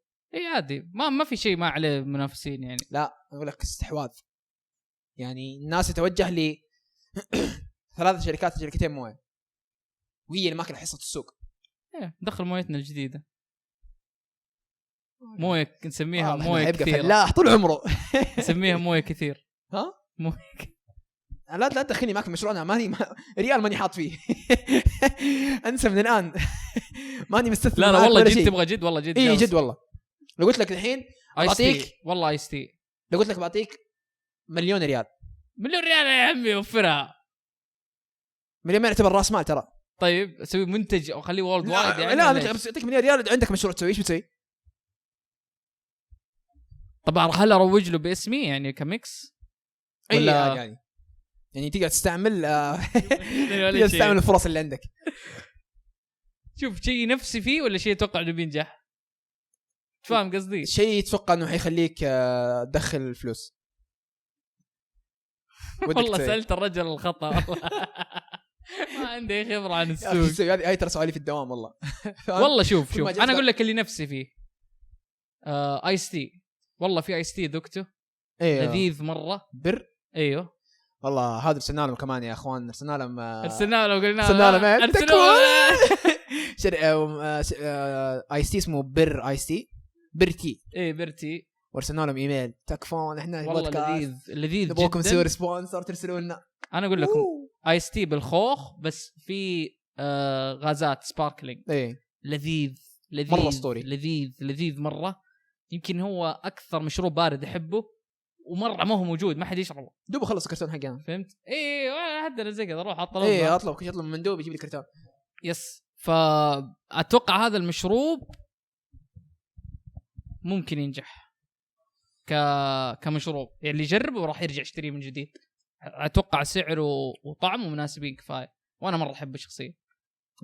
تخلص انت اول مشتري.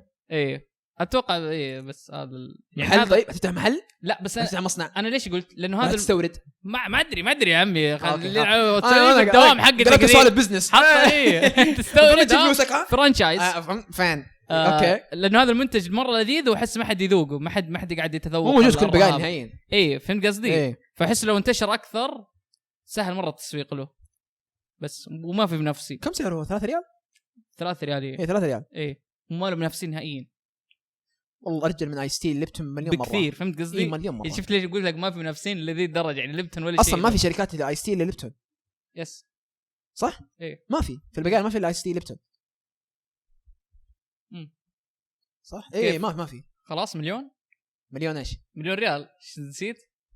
ايه خلاص تمام خلاص تمام ايه تمام الله واضح انه راس مال صفر وفلوسنا ما جاي عليها اي ايرادات واي ربح. نرجع بعد نصور بودكاست ان شاء الله. فلوس بيتري يا اخوان رابط الوصف. يلا على البيتري نمشي. بيتري رابط الوصف. طيب بالنسبه لكاس العالم ايوه الحين نيجي للموضوع. طيب اسمع واضح انك انت مطلع اكثر مني عن كاس العالم. لا اللي انت مطلع اكثر مني فانا بقول خلاص اللي شفته. ايوه انا بطرح الاسئله بعدين انت جاوب. طيب عشان اصلا صوتي راح فيها. تمام حلو. شوفوا يا جماعه الخير في حدث تاريخي قاعد يصير كنا قاعدين نسوي نفس الاعلانات حقتهم. إيه. حدث تاريخي في 60 مليون دولار 1500 لاعب الان احضر نفسه صح. لتم نادوني والله الصراحه انا محمد.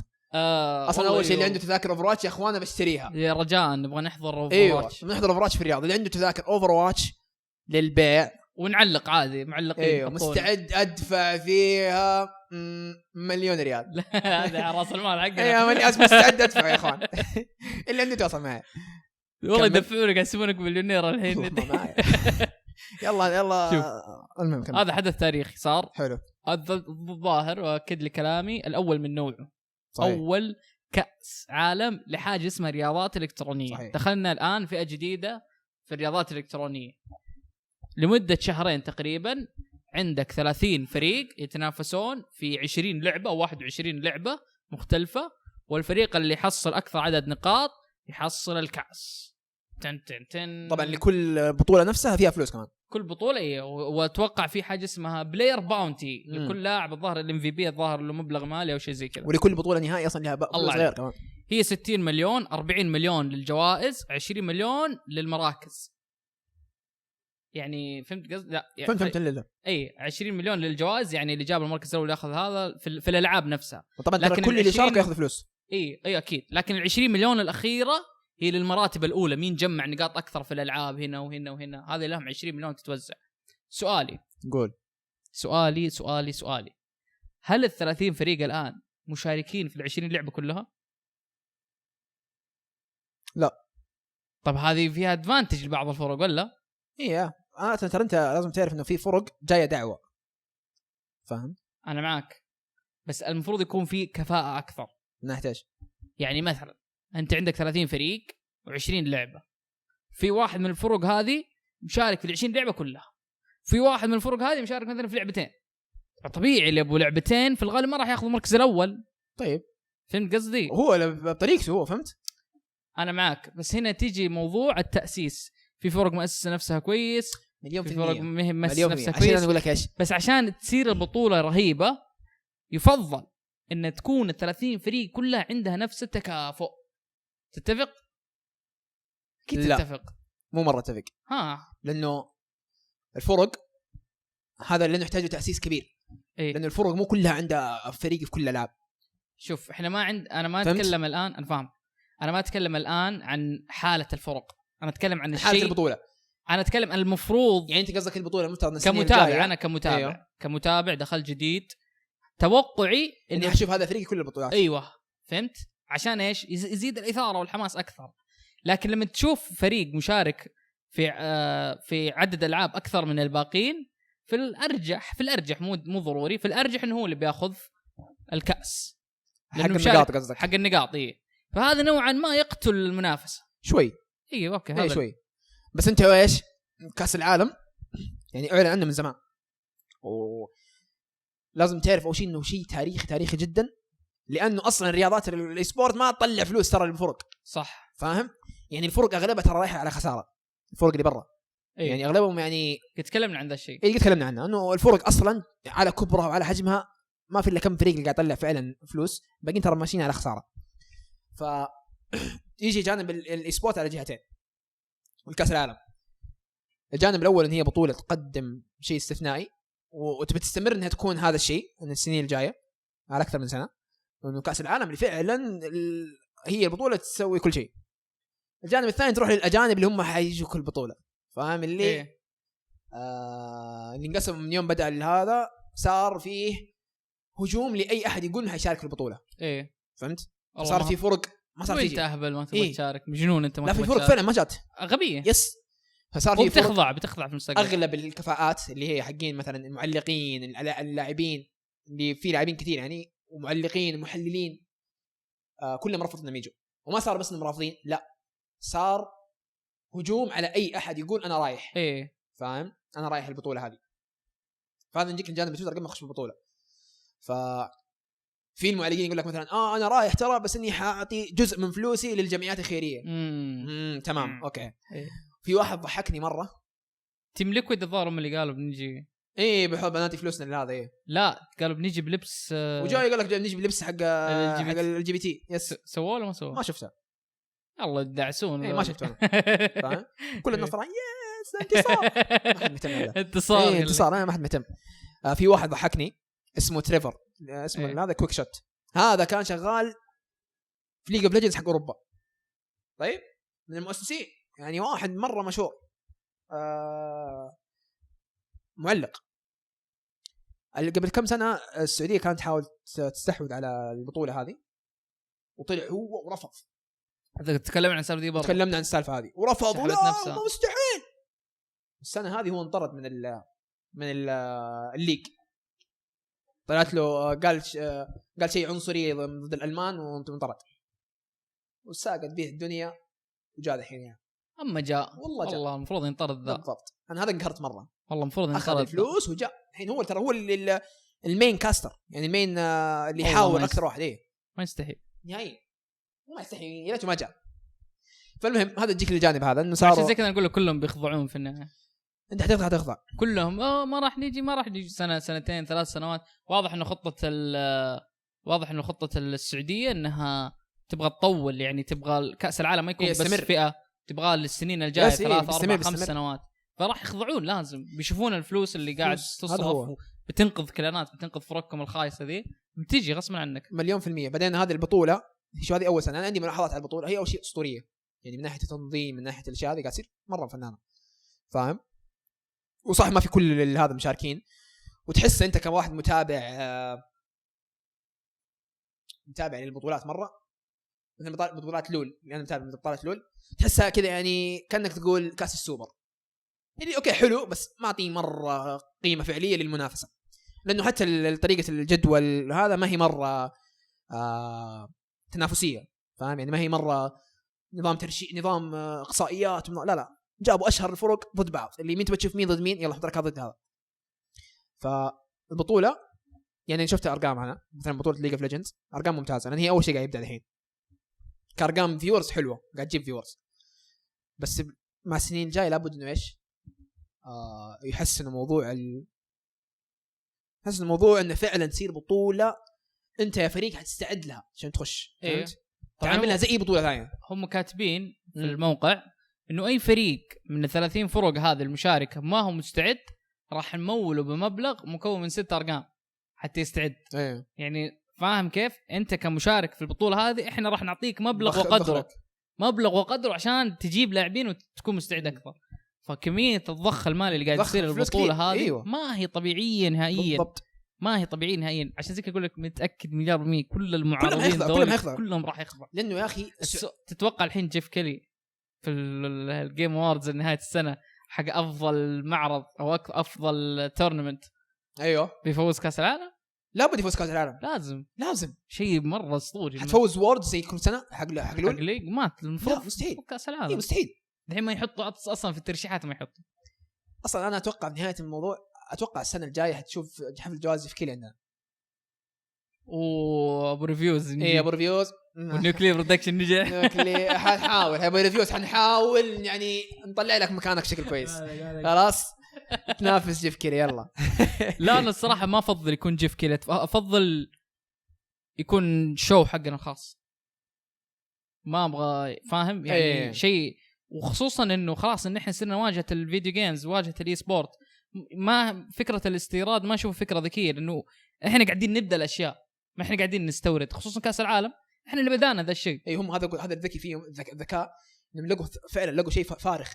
عندنا العاب كثير صح يجمع هذه كلها. فالبطوله هذه فعلا تحل لك مشكله انه كل الالعاب هذه في مكان واحد. صح. فهمت؟ هذه احلى شيء فيها. طبعا في اشياء فنانه يشتغلوا عليها زي الجوائز. شفت فكره المفاتيح اسطوريه، شفت فكره المفاتيح اسطوريه، فكره جائزه خياليه. انا عجبتني مره خياليه. اصلا شفت الستريم طلعوا كلهم قالوا دايم ان شاء الله يا عمي عبقريه. عبقريه. افضل نظام جوائز شفته ترى انا. اشرح لهم. هو الان لكل فريق يعطونه زي المفتاح، ما ادري ليش سميته مفتاح. ايه المفتاح. في واحد قال لي الزعتر قال لي مفتاح، خلاص على قد في المفتاح. يعطون لكل فريق مفتاح اسمه بيرسونال كي. اي زي التوكن بيرسونال كي. المفتاح هذا مثلث، والمثلث هذا له برواز، يعني قطعتين، هو الصوره والبرواز حقه تقدر تفك قطعتين. الفائزين طبعا انت عندك 30 فريق، لكن الفائزين اللي تتعلق جوائزهم هم 16 فريق الظاهر هم الفائزين على عدد الالعاب. اي بعد ما تنتهي البطوله تماما في زي لائحه كبيره كذا يحطونها، اي بيضة لونها تتعلق في البوليفارد. فوق يحطون التوكن حق الفائز في البطوله، بعدين تحته ال 15 فريق، بعدين تحت مره باقي الفرق ايش يسوون؟ ياخذون التوكنز حقتهم الخاصه ويحطونها في الفيديو كذا، سووا حطوها في البريسر. لا بعد كل ما تنتهي المباراه ايش يسوي؟ يروحوا عند الهيدروليك هذا يسوي كتير. ايوه يكسرون التوكن حقه قدام الفريق الخاص، يكسرون التوكن حقه وياخذون التوكن حقه ويحطونه فين؟ تحت في اللائحه البيضاء، تحت كذا في خانه سوداء للخاسرين، فيحطون التوكنز المكسره. طبعا الموضوع ما ينتهي هنا كمان، ما ينتهي هنا. هذا احلى شيء، الجزء الثاني احلى شيء. الفائز ايوه هذا احلى واحد. قاعد تعيد الفيديو يقول ايوه هذه احلى شيء. الفائز خلاص ياخذون الدرع حقه، درع الفائز، ويحطون التوكن حقه في النص. طبعا انا قلت لك التوكن نصين، النص الاول في اللائحه البيضاء والنص الثاني في الدرع. يحطون التوكنز حقه في الدرع، ويختار 3 من الفرق الخاسره، يعني اي فريق خاسر شخصنا تاخذ التوكن المكسور حقه وتحطه تحت في الشيلد حقك، فتصير انت فايز وتحتك 3 مدعوسين. والله اسطوري. هي ممكن تيجي شخصنا، ممكن تيجي ايش شرف انه رفعتك حطيت اسمك في الفايزين، ولا لا شخصنا انا داعس عليك وحاطك في كاس حقي. أيوه. للابد انت حتبقى هنا. بس المشكله انها ما راح تكون لها قيمه كبيره. ليش؟ لانه اغلب الفرق المنافسه اللي بينهم الشخصنا هم الاوائل، بس هذول اللي تحت مره اللي المراكز 15 الاخيره ما حد داري عنهم. انت الحين توك بادي البطوله، تو البطوله. ايوه فكرتها ذكيه. تخيل السنه الجايه لما تصير بطوله ووردز، كانك بطوله وورد كانك في هذا في كاس العالم، ولا بطوله اوفر واتش ليج نهائيات هنا. شيء مجنون صراحه، شيء مجنون. ومساله الناس اللي ما موافقه حيخضعوا في مساله في اخر الموضوع حيخضعوا. لانه الاي سبورت اصلا كله كسيستم قاعد يفشل. قاعد يعاني يا ابوي. انت اكثر شيء قاعد يفشل فيه الاي سبورت ان هي اصلا العاب متوزعه كثير، اكثر شيء يدخل فلوس للكوره. الكوره حقوق النقل. اوكي انت تويتش اي سبورت ما عندك شيء زي كذا، ما عندك قناه ناقله زي ESPN ولا شيء زي كذا ياخذ حقوق يدفع لك $1,000,000، ما عندك شيء زي كذا. ف عشان كذا قاعد تعاني. فمردها في النهايه حتخضع، هتيجي هتشارك، هتصير بطوله لها اسم عالمي فعلا، وتنحط في سجلك انت فزت وخسرت في هذه البطوله، وينحط لها اعتبار وينحط لها تدريب، ينحط لها كل شيء. يعني في فرق كبيره شاركت اصلا. شاركت نقول لك تيسم كلاود 9 G2 T1 فرق اسطوريه. فيز يس فالكونز والله قوي، جابوا كل فريق. فالكونز هو اللي بيشيل، هو مشارك في 30 لعبه كلها الظاهر. بعدين جايبين افضل لعيبه في كل 30 لعبه. استهبال فالكونز والله، جايبين كل شيء، فاهم؟ استهبال فالكونز. ارضي اوريك مدينتي اوريك والله شيء هذا بس. يعني كاس العالم حيستمر لشهرين قدام. اتمنى بعدين يسوي قناه موحده ولا شيء، والله تضيع. تسوي قناه عربيه انجليزيه تايوانزيه فيتنام مدري ايش. لا انا كنت اتمنى الصراحه في موقعهم، انا خشيت الموقع كنت اتمنى اقدر اشوف اللاعبين، اقدر اشوف الفرق. ما في ايش يسمونه ستارت اب، ماني قاعد ادور على ستارت اب، ماني قادر الاقي ستارت اب. ما شيكت انا موقعهم صراحه. انا دخلت الموقع بس شفت فيه الفعاليات، فيه البطولات، في نظام توزيع النقاط، في فيديوهات، كل شيء رهيب. بس ستارت اب اللاعبين انا احس هذا الشيء اللي تخليني اتعلق في البطوله اكثر. يعني اشوف مين هذا ضد مين ذولي، واشوف احصائيات هذا اللاعب، واشوف احصائيات هذا اللاعب، اقدر اخذ فكره. كنت اتمنى يسوون ذا الشيء. ما ادري اذا لهم تطبيق جوال برضو ولا لا. احس شيء مهم مره. مهم جدا تصير تطبيق جوال. والفانز والجمهور طبعا كل التذاكر خلصت للاسف لاغلب الالعاب. يعني ايوه يا جماعه ضبطونا. تاخذها احضر طيب فاهمي؟ احضر تكفى، يعني ادخل مدرجات فاضيه، احضر وشجع سوي اي شيء. عم نروح نقابل ولا جيب التذكره. اظن تذاكر فالكونز متوفره دائما صح؟ نروح نقابل العيال والله. هنكون موجودين ان شاء الله في تاريخ. لا ولا لا ما بقول لا حنقول. تعرف ذاك حق جيبه اللي في بدر صالح. ايتوان ما تعرفوه حق جيب بوم خلاص ما اعرف. هنكون موجودين يوم تاريخ 25 جولاي ايه ان شاء الله. هذا ان شاء الله اخلص وثائقي 5 جولاي احنا رايحين حرب الكول مع هذا ان شاء الله نجي. هذا ذا القنت ذاك حنحضر الفالكنز نروح نسلم البندريتا والشباب نديهم على البودكاست. سلم البندريتا نقول له ما جاي بودكاست خايس نقول قلت بودكاست الزفت يعني انا ما رديت عليك في الانستغرام رد عليك هنا فاهم بندر لا بندر بسيط بندر يجي ايوه نجيب بندر الشباب نجيب له بطاطس يجي على طول اشتريت فاهم فزي كذا. فالمهم يعني هذا كاس العالم قاعد يقام حاليا منافسه مره ممتازه. تتابع بطوله انت تبغاها يعني تتابع كوت بتتابع فراش بتتابع اللي هو فالورانت مين موجوده والله فالورانت مين استغربت في روكت ليج كل الالعاب في العاب ما ادري ايش هي اصلا ما اول مره اشوف حياتي اوكي موجوده بس فالورانت مين موجوده. الظاهر انه الان فالورانت اصلا عندها بطوله قاعد تقام اتوقع في المستقبل يا عمي كل حتى لول بطولاتهم موجوده اخذ بريك اسبوع تخيل عشان كاس العالم. يس ما ادري ليش فالورانت ما سوتها مع انه لول حرفيا الناس من الصين. طب نفسها ايش لول وفالورانت رايوت هي نفسها. طب ليش ما اعرف والله انت تدري انها ما هي موجوده في فالورانت. ما هي موجوده استغربت انا قاعد اقول ليش ما هي موجوده مع انها يعني بطوله مهمه جدا مهمه تصير الحين اكبر بطولات. يبغوا حاطين ببجي وببجي موبايل كول اوف ديوتي مودرن وورفير 3 وكول اوف ديوتي وار زون لا مو هذا. ففي العاب كثير مكرره مع ان ببجي موبايل المفروض تمسح يعني يلا مو مشكله. حاطين لك هذيك ليج اوف ليجندز حقت الجوال ايوه مدري ايش موبايل كذا في العاب صراحه ودي احذف اي شيء موبايل اي شيء موبايل والله فاضي انحذف اي شيء موبايل احذف ابوه. اي الصراحه افضل لانه حتى كمان ليش انا اقول لك تقرير الالعاب احسن عشان الفرق تقدر تستعد كمان برضه. فهمت الفكره؟ الفرق برضه تقدر تستعد. انت ما عندك لاعبين هنا ما عندك لاعبين هنا ما عندك لاعبين هنا اوكي راح نقلل لك عدد الالعاب اتوقع 10 العاب. لا بس انا اقول لك انا متاكد مليون في المية اقول لك مليون في المية السنه الجايه حيكون من اكبر اهتمامات الفرق هي الاستعداد لبطوله كاس العالم. ايوه بسبب الجائزه الماليه. هذولك اللي يقولوا ما نبغى نيجي ما نبغى هم الحين يا الله يعني حق تيم ليكويد يبغى لك ما معي فلوس فاهم ما معي فلوس بس انا اتمنى انها تصير ما هي عن الفلوس بس لا فعلا قيمه تنافسيه. اكيد هذا اللي ابغاه. هو الفلوس راح تضيف لك القيمه التنافسيه التنافسيه انت معناتك لازم تعدل برضو في طريقه الفورمات حقت الجدول حقت المباريات فاهم يعني دبل براكت فاهم ما تصير سنجل إليمينيشن كذا تطلع على طول 3 مباريات تطلع يعني الحين ليش خروج مغلوب فاهم تتسافر بس كذا مره بتصير طويله عادي ما كيف طويله يعني تقعد يعني انت عندك كم 20 لعبه وتسوي لها دبل براكت ومدري ايش كم تحط على الاشياء الفعل اللي لها شعبيه تحتاج دبل براكت يعني لول مو الافضل بدل لا نركز على بعض الالعاب انه في العاب المفروض تنحذف من جد 100% صح افضل وخلاص سوي دبل براكت خذ راحتك في باقي البطولات. بس انت تبي تكون شامل لكل البطولات ما احس صعب في العاب كثير. ايوه يعني على اي اساس فاهم يعني اذا نتكلم كثير يعني اذا نبغى نعطي كل الالعاب حقها بيكون شيء شبه مستحيل.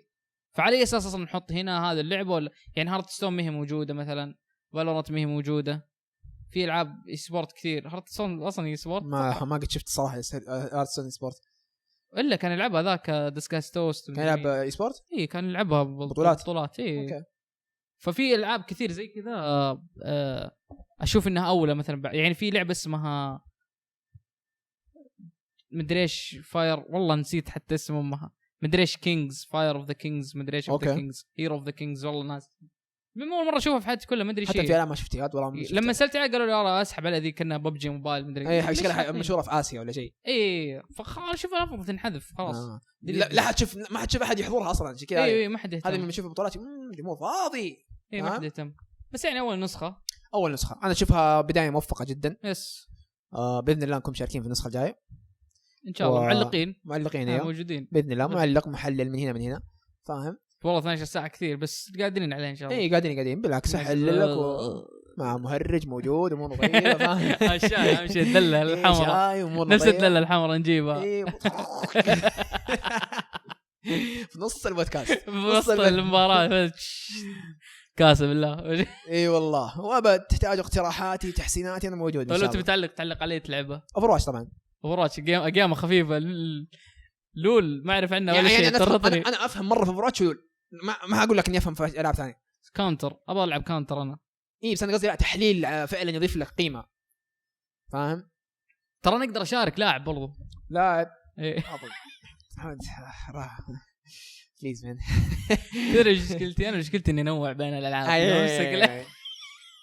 الله العظيم لو امسك لعبه واحده بس راح ابدع. مشكلتي انوع. انت فالح. الله والله صعبه يا اخي. لان شوف سيس جو سهله اسطوري فيها، ما ادري ليش من اللعبه بدع فيها.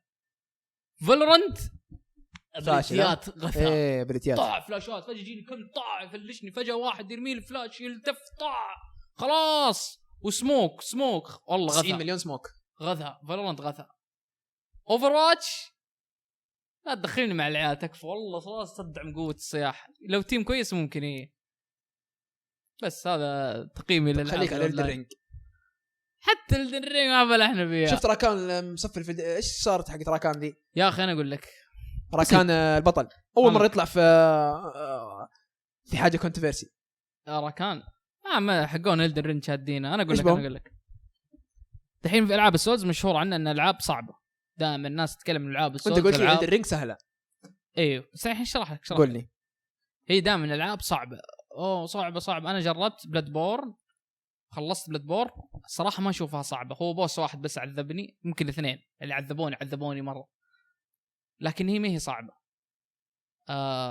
بعدين نزلت لعبه ثانيه اللي هي إلدن رينج. برضو في ناس كثير كانت تقول ما هي صعبه. ليش العاب السولز مشهوره بالصعوبه؟ لانه في فئه معينه، الفئه كذا المخضرمين النخبه، يعتقدون انه استخدامك لبعض القدرات اللي باللعبه تعتبر غش، فيدخل كذا عريان كذا انه انت سهلت على نفسك اللعبه، خليت اللعبه يزمون، المفروض ما تخلي كذا، المفروض تلعب بدون هذه القدرات عشان اللعبه تصير صعبه. فاللي صعب اللعبه هم الجمهور. فالاضافه يوم نزلت، انا ما جربت الاضافه، الحين قاعد العب إلدن رينج من جديد من البدايه. الاضافه لما نزلت طبعا دائما الاضافات اصعب في العاب السولز، اي اضافه تنزل دائما تكون اصعب من اللعبه الاساسيه. فالاضافه يوم نزلت كانت صعبه جدا جدا جدا، يعني هذا كلام اللي اتكي معه في الديسكورد، صعبه جدا لدرجه انه ما يمديك تخلصها بدون الابيليتيات اللي كانوا اول يقول لا تستخدمها، السحر والميمك تير والمدري ايش، صعب مره تخلصها بدونها. حتى العيال على كلامهم يقول في بعض البوسز مصممين على انك تستخدم ذي القدرات. فصاروا الستريمرز لما يخشون يستخدمون دي الاشياء كلها، فيجون هذوليك النخبويين ويهاجمونهم انه ليش تستخدمها ومدري ايش، ويغثون الستريمرز اليوم الموضوع يغثون الستريمرز. فصار اللغط هذا المضاربه ذي الحين، انه خصوصا انا اتوقع راكان، يمكن اني غلطان، انا شفت الكليب انه انا شفت عند الاجانب كان انا شفت الكليب وهو فاتح إلدن رينج. ايوه فتحليلي الشخصي انه انجلد مليون مره في ضد بوس، انغث، طالع في الشات لقاهم يقولوا له قد نرفز وقال الكلام ذا. هذا اكثر كلام، اكثر سيناريو منطقي. لكن وجهة نظري المطور اعطاك قدرات عشان تستخدمها مو عشان توفرها. استخدم القدرات دي. هذا اي انا اشوف عادي استخدمها، استخدم اي شيء يعطيك هو المطور، استغل اي حاجه يعطيك المطور، ولا ليش حاط لك ايه. ترى اي لعبه بالحياه تلعبها وتقلل بعض استخدامك لبعض القدرات اكيد راح تصعبها. اي لعبه بالحياه فيها قدرات ما تستخدمها راح تصعب. ليش؟ فهمت؟ فاهم. ايه ليش؟ عشان انت عشت تجربه، ليش تبغى تفرض تجربتك دي على الناس كلهم؟ ايوه وليش هي الصحيحه؟ ايه شيء ساذج. وللان اليوم موضوع، يعني انا شايف عند الرجال حتى هاجموا بنت، في واحده بنت ستريمر قالت إلدن رينج اخذوا الاوت اوف كونتكست. بنت عربيه ولا لا اجنبيه؟ ايه عندنا الرجال الموضوع اسوء من عندنا. ايه اخذوا لقطه اوت اوف كونتكست كانت تقول انه إلدن رينج از ايزي should be easy عشان الناس عندهم اطفال وكذا بربوا كذا. كانت تتكلم، انت لو تكمل المقطع حقها كانت تتكلم انه هي ليش عجبتها الرينج وهي بالصعوبه اللي فيها، وان هي هازمه اصلا، هازمه البوسز بنو بيلد وزي كذا، يعني كانت مره معلمه. فهمت؟ واكلوها اكل تقريبا، جابت يمكن 20 مليون فيو ولا شيء زي كذا على اوت اوف كونتكست. هذا انه كان انت المفروض ما تلعب بالميمك كثير، انت المفروض ما تلعب بالسحر، انت ما ادري ايش، المطورين اللعبه خلقت للناس اللي لسه حقين تحديات، ليش تستخدم سحر؟ ليه ما ادري. غريبين. شوف انا قلت سهله، هي ما هي سهله، هي تعتبر اصعب من اي لعبه ثانيه تلعبها، لكنها مو بالصعوبه اللي الناس تصور لك هي.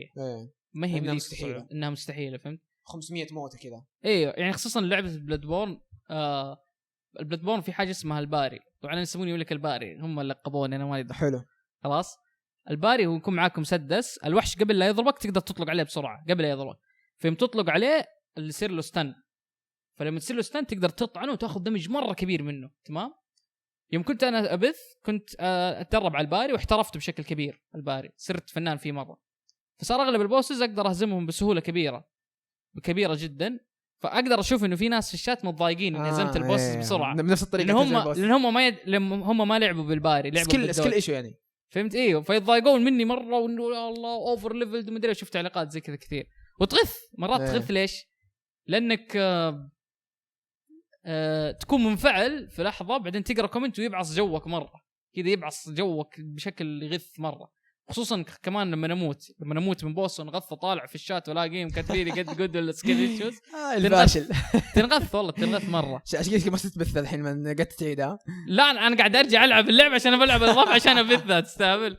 ابغى اجرب الاضافه مره لان كثير يقولوا لي انها صعبه ومره مستحيل. انا ما انحرق علي ولا شيء الان. اي انا محملتها الدرينج والله. ايوه والله ممتع بس تاخذ وقت ترى. هالشيء اللي مو عندي.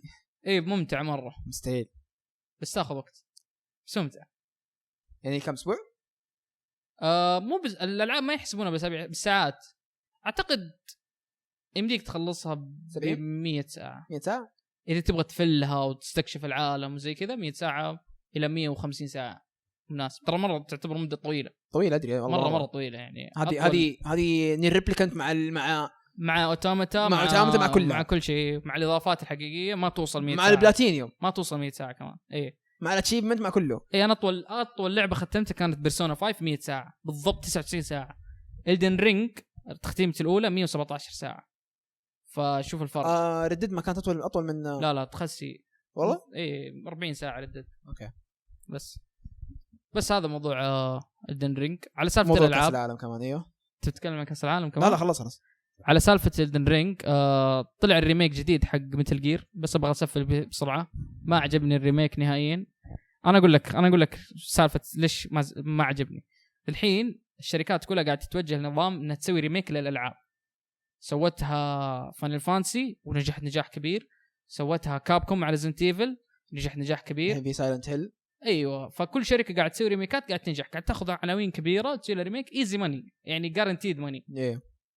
فالظاهر كونامي جت قالت يا ولد هذول كلهم قاعدين ينجحون، اقول له خليني اسوي ريميك. بس جابوا ارخص فرق شفتهم في حياتي يسوون ريميكات لالعاب ايقونيه. سايلنت هيل انا ما قد لعبتها، سووا العرض الريميك حقه تراش. كشخص ما لعب اللعبه اقدر اشوف انه تراش، والناس فصلوا تكسر القزاز فجاه يتكسر، ضحك مسخره. بعدين سووا ريميك لاعظم لعبه اكشن ادفنشر لعبتها في حياتي. ايش رايك؟ انا شفته كويس تراش. ايش ما عجبك اللون ولا ايش؟ تراش. الحين اقول لك ليش قول لي. ميتل جير سوليد 3 تمام، اعظم لعبه اكشن ادفنشر لعبتها بحياتي. حلو تمام. نتكلم عن بيئات، عن شخصيات، عن مشاهد، عن اشياء كثيره. هم جو اخذوا اللعبه اقسم بالله العظيم كانهم ركبوا مود، نفس المشاهد، نفس التقنيص، نفس الايم، نفس الكومبات. انا ما عندي مشكله انك تعيد صناعه اللعبه، لكن كريميك المفروض يكون في اضافات اكثر. فهمت؟ يعني الالعاب تطورت بشكل كبير، المفروض يكون في اضافات اكثر تضيف لقيمه اللعبه. لكن انك تسوي نفس الشيء كل حاجه بنفس ما هي بس بالجرافيكس، تحسين جرافيكس تضايق تغث شويه. يعني شوف ريزنت ايفل. طيب ما راح تعطي نفس قيمه العظمه على وقتها؟ ما اعتقد. لا اعتقد راح تعاني، لانه الافكار يعني هي فترتها كانت اسطوريه، بس اتوقع الالعاب تطورت شويه عن فتره اول. يعني نتكلم عن بيئات، خريطه، عن افكار، عن اشياء جانبيه تسويها باللعبه لازم يضيفون لان زمان كانت فاضيه لحد ما في الالعاب اللي نازل حاليا. وجهه نظري اقل شيء ممتعه، لكن اتوقع انها في الالعاب الحاليه صارت فاضيه، خصوصا نتكلم عن كونامي ميتل جير ليش شوفها خايسه؟ انا ليتني حملت لك مقارن. ليش شوفها خايسه؟ تعرف لعبه الباتشينكو؟ ايوه القمار. سووا باتشينكو لميتل جير 3 في اليابان قبل 7 سنوات، والباتشينكو هذا اخذوا نفس الصور حقت ميتل جير 3 وسووا لها اعاده نشر بجرافيكس احسن. اقسم بالله العظيم قبل 7 سنوات جرافيكس الباتشينكو احسن من الريميك. اقسم بالله العظيم شخصيات ما بعصوا اشكالها، غيروا اشكال سنيك، غيروا شكل سنيك ما ادري ليه، غيروا شكل شخصيه الحرمه هذيك ذا بوس. مين انت يبي شكله احلى في بكثير شكلها كان هيبه، وجهها غريب. يعني حتى الشيء الوحيد اللي سووه انهم سووا اعاده تصنيع الجرافيكس او اعاده بناء الجرافيكس، اشوفهم فشلوا فيه. عشان زي كان احباط كبير بالنسبه لي. انا اللون احسه هو كمان يفرق مره. اول كان اصفر على اخضر. ايوه دحين رجعوه، الحين كان اللون غاب عاديه. بس هذا يعني هذا توجه كوجيما الفني انه غلط. طيب ما انا شفت كثير ناس كانت تتكلم انه هذا التوجه الفني كان من اهم العوامل اللي كانت موجوده في اللعبه. لا مو مره يعني عجبني التوجه الفني حقه، مو سيء مره، خصوصا التوجه الفني حقه لجرافيكس بلاي ستيشن 2 لو طبقته حاليا ممكن يطلع خايس. اوكي فهمت قصدي؟ يعني لازم تحط ذا الشيء في الحسبان. بس ما هو يونيك، يعتبر مره يونيك. اي بالضبط، يعتبر جدا يونيك. بس انت فاهم النقطه اللي وصلك انه احسها بتطلع سيئه، ما هي مره ذكيه على الجرافيكس. في اشياء لازم تبرز موضوع ثاني مره. لكن انا اتكلم عن تصميم الشخصيات اشوفه سيء، فانا مره محبط. هو متى حينزل؟ الظاهر ذي السنه. لا اتوقع السنه الجايه. هذه ترى سنه ضعيفه في الالعاب. ايوه ما شفت فيها شيء انا صراحه الى الان. لعبه السنه فاين فانتسي 7 ريميك الى الان. ليتس جو. فما في شيء نزل الان. اي ما في. وش في اصلا عناوين قاعد جايه؟ بس في ووكونغ. ووكونغ حق عارف القرد. ايوه يمكن هي اللي تنافس، بس غيرها ما في. دراجونز دغما كثير كان عليها كونتروفيرس كبيره. الرينج اضافه ما هي لعبه، فتوقع ترشح الاضافه؟ لا ما ترشح. سلامات دي ال سي فازت لعبه السنه كف على وجهك انت حفلك. استهبال. بس لا اتوقع فاين فانس تاخذها. اعتقد فاين فانس تاخذها. اذا ما اخذت لا راح تكون المركز الثاني بلا ادنى شك، لان اسطوريه صراحه فاين فانس. بس هذا موضوع. انا حلب باذن الله حلب متى كيره متنزل مثل جير 3 من كثر ما كنت تقول لي عنه. مثل جير 3 منتظر المسلسل حقه اوسكار ايزاك ترى الممثل. ايش مسلسل مثل جير؟ ايوه ايش هذا؟ هذا المسلسل مثل جير. ها ما سمعت عن الموضوع ده. انا مع اتش بي او والله ما حد قاعد قال لي ايش. ما حد قاعد ما وصلني خبر. ما وصلني كيف ما ادري. مثل جير وات اللي اختاروا اوسكار ايزاك. تعرف اوسكار ايزاك؟ اوسكار ايزاك اللي يمثل في دون. اي واحد اللسان القيب اللي يقول كذا معليش زعقت. لا اللي كان الاب ف لا اسطوري الممثل. شوف دون. شفته في السينما؟ لا للاسف. كيف الموسم الاول الثاني قصدك؟ الاول الثاني. اوكي موسم الجزء الاول الثاني. افضل ايش؟ اي افضل الاول الثاني. الثاني الثاني افضل كثير، بس مو 10 من 10. كم 9.5 من 10؟ لا 8. ليه؟ قصة. ليش بقى صح؟ لا بالعكس قصة بيسك مرة. يقول ليش ما طب حرق يا اخوان. طيب دون اول شيء هي رواية قديمة، وانا متفهم ان هم اخذوا رواية قديمة وعاد انتاجها ما يقدرون يتفلسفون، بس انا مليت مرة من هذه الرواية. فلما تابعت الفيلم كنت عايش في جو ملل من القصة. الحين قاعد اتكلم عن السلبيات، الايجابيات بنوصلها الحين. الايجابيات خاص. انت عندك البطل هو تشوزن ون المختار.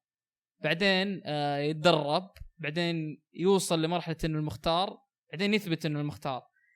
القصة هذه تكررت علي. انا فاهمك يس كثير مرة ومليت. صح. ومللها يأثر كمان على القصة، يعني صار ما عاد في خوف على البطل. لا هذا الجانب ثاني.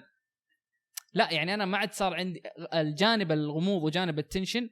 يعني مثلا القتال الاخير بالنسبه لي ما له اي قيمه. صح اتفق معك. فانت عندك انا ايش مشكلتي مع الفيلم؟ ايش؟ ما عندي مشكله في مشكله التشوزن 1، لكن ما وزن مساله المخاطر اللي كانت في القصه نهائيا. كان حتى شخصياتنا الاساسيه كان يتعامل مع الموضوع بشكل تافه.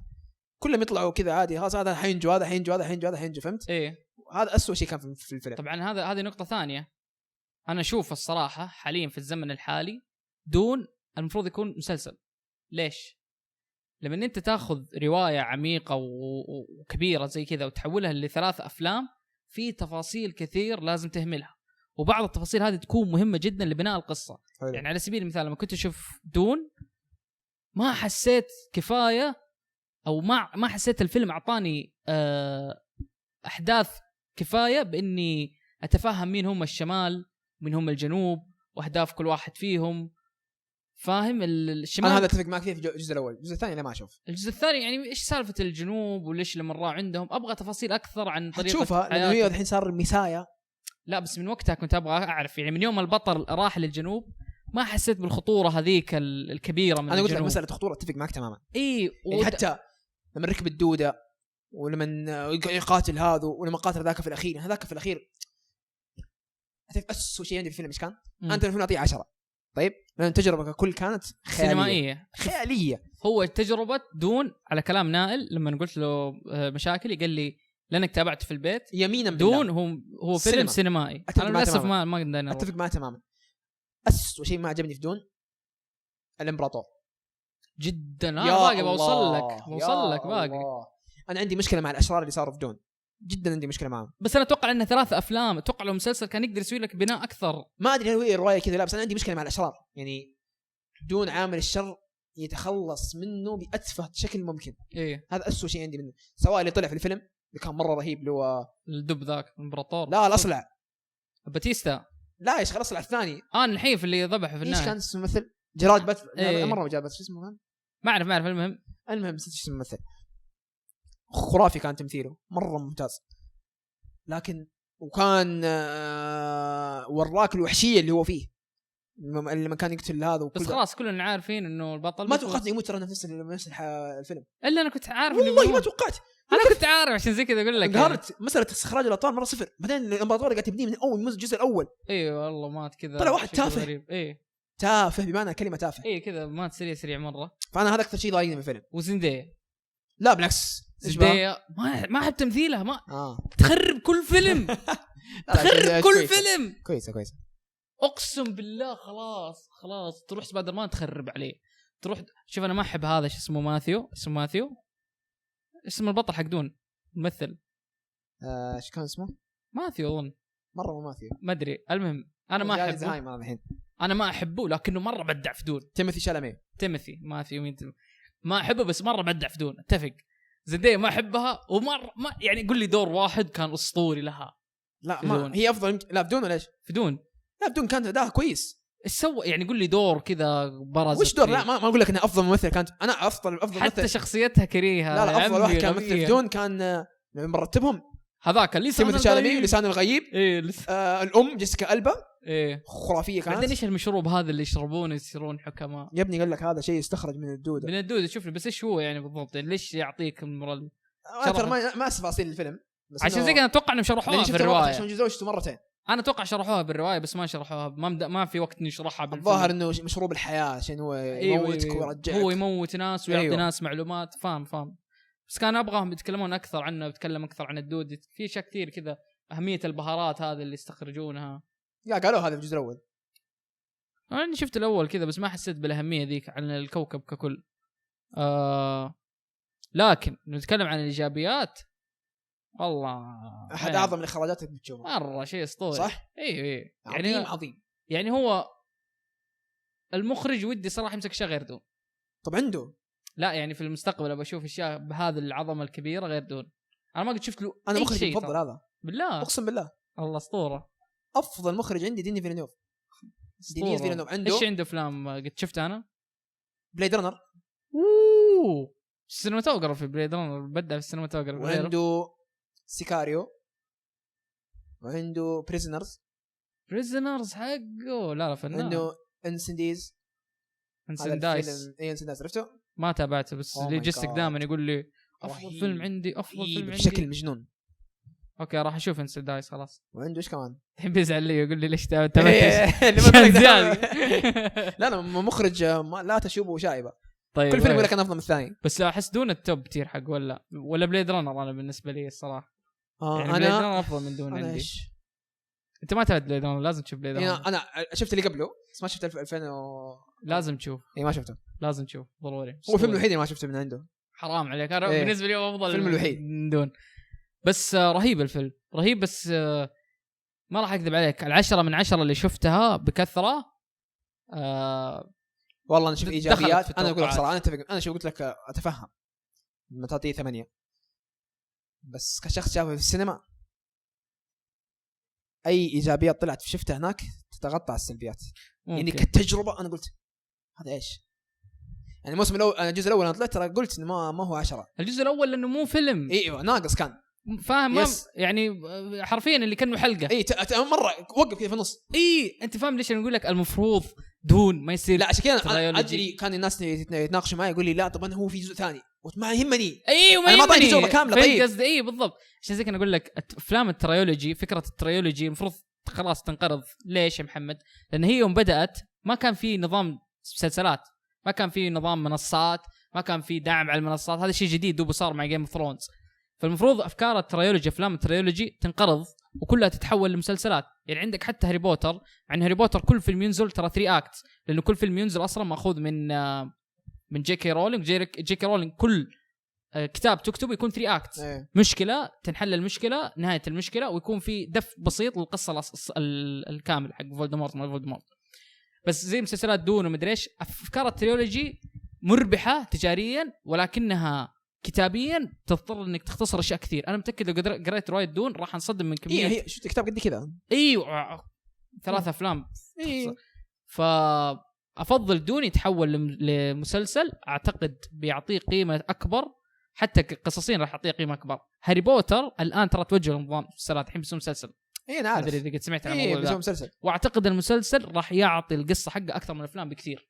ما نشوف الافلام اعطتها قصه ممتازه صدقني كميه تفاصيل يعني حتى فولدمورت اهملوه تمام بالافلام. انا عارف ما اعطوه حقه تماما. ما اعطوه ما جابوا لك هو كيف اصلا ليش هو شرير واشياء كثيره ما شرحوها. انا اعرفها من الروايه هذه. من الروايه. فتخيل لو شرحوها في المسلسل بتكون افضل بكثير. زي كذا افلام التريولوجي كلها اصلا ما حسيت تريولوجي كثير ترى. ما صار اخر تريولوجي عليها كلام شيء دارك نايت وانت ما تبدا تريولوجي زي الناس. ايش في تريولوجي بعدها؟ مشكله التريولوجي لا انا اتكلم عن التريولوجي المبنيه على روايات زي هاري بوتر لورد اوف ذا رينجز مدري ايش. دي كانت خياليه ما تابعت بس انت فاهم لورد اوف ذا رينجز نزل في فتره ما كان عندك الخيار انك تسوي مسلسل. اوكي فهمت. عشان زي كذا بس غريب دون وضعه غريب ترى كان انه في الفتره الحاليه ترى ما كان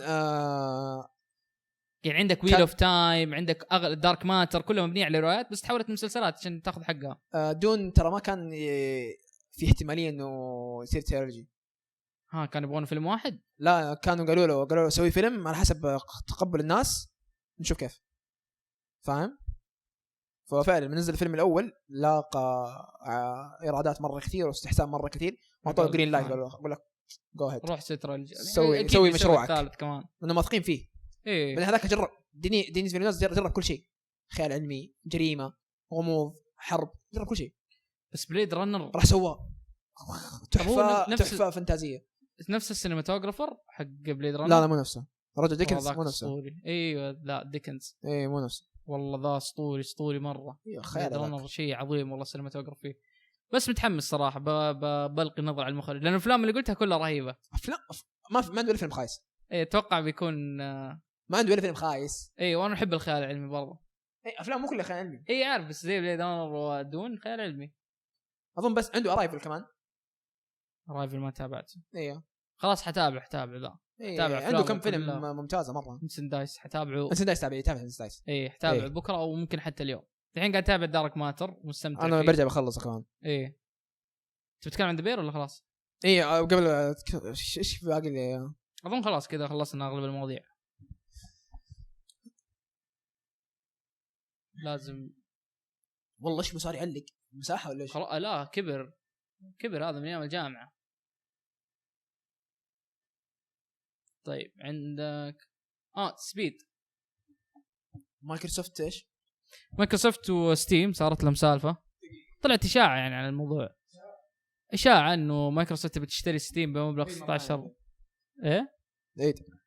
مايكروسوفت طلعت باشاعه جديده ومو هي طلعت يعني طلعت اشاعه عن مايكروسوفت انها تبي تشتري ستيم بمبلغ 16 مليار دولار. 16 مليون 16 مليار. اوكي. بس انه يعني مستحيل تصير. هذا بيحتكروا كل شيء. يبغون يحتكرون كل شيء بس مستحيل لانهم اشتروا اكتيفيجن ب70 مليار. طب ستيم يعني فالف ترى هي حقت كاونتر. ترى فالف ما هي اي شيء. يعني 16 مليار مبلغ مره بسيط. كم سوق ستيم كان يقدر بكم؟ مستوعب ستيم، متجر ستيم، اي شخص عنده متجر ستيم عنده مليون لعبه في ستيم. يعني هو المتجر رقم 1 في البي سي. كم قيمته؟ 200 مليار، يمكن 300 مليار، يمكن حتى اكثر. ما استهبل والله. كيف راح تحتكره؟ فبس طلعت الاشياء هذه كانت ما اكد على شيء. It doesn't make any sense to me انها بتصير، ولا اعتقد انها بتصير. 16 مليار مستحيل، خصوصا انه اصلا اكس بوكس دوبا خارجه من شراء اكتيفيجن ب 70 مليار وقاعد تعاني واضح من السيوله اللي عندهم فلوس. مره ما اتوقع بستيم اوت اوف هاند بالنسبه لهم تماما. لكن في سالفه حقت ادوبي شفتها؟ ايش هي؟ ادوبي سووا فضيحه. لا تكفى مشترك عندهم انا. انت خلاص امور انتهت امورك ترى. والله تكفى. ادوبي سووا فضيحه، فعلا فضيحه. يوم من الايام ادوبي لما تشترك لما تجي تخش البرنامج، اي برنامج ادوبي، يجي لك جاتك رساله تحديث البنود الخدمه. ايه. وخيارك الوحيد انك تضغط اوكي. اكيد اغلبنا حيقول لك اوكي وخلاص خليني اكمل مشروعي اديت حقي حرب الكولا. إيه. فهمت؟ لكن اللي ما تدري عنه حصل حرفيا حصل. اي حصل فعلا. اللي ما تدري عنه انه كانت بنود الخدمه غيروها ايش؟ انه يحق لادوبي استعمال جميع الاشياء اللي تسويها في اي برنامج انت تحطه بدون اذن منك، واستعمال لاغراض تجاريه. والله لا ادعس وجهك. والله حصل. ايش بك انت؟ ايش في؟ حصل اقسم بالله. كيف كذا؟ اشياء لك شيء مجنون حصل فعلا بالحرف الواحد اقول لك عليه. يعني مثلا انا اشتغلت على فيلم دون على بريمير، يحقنا ناخذ له نخليه يدرب على الاي اي، ويحقنا ناخذه ونسوي اي شيء فيه. فجاه اشوف اي والله العظيم. انت متخيل انه طيب كذا طيب نشر فعلا والله اللي تراجعون زي كلاب.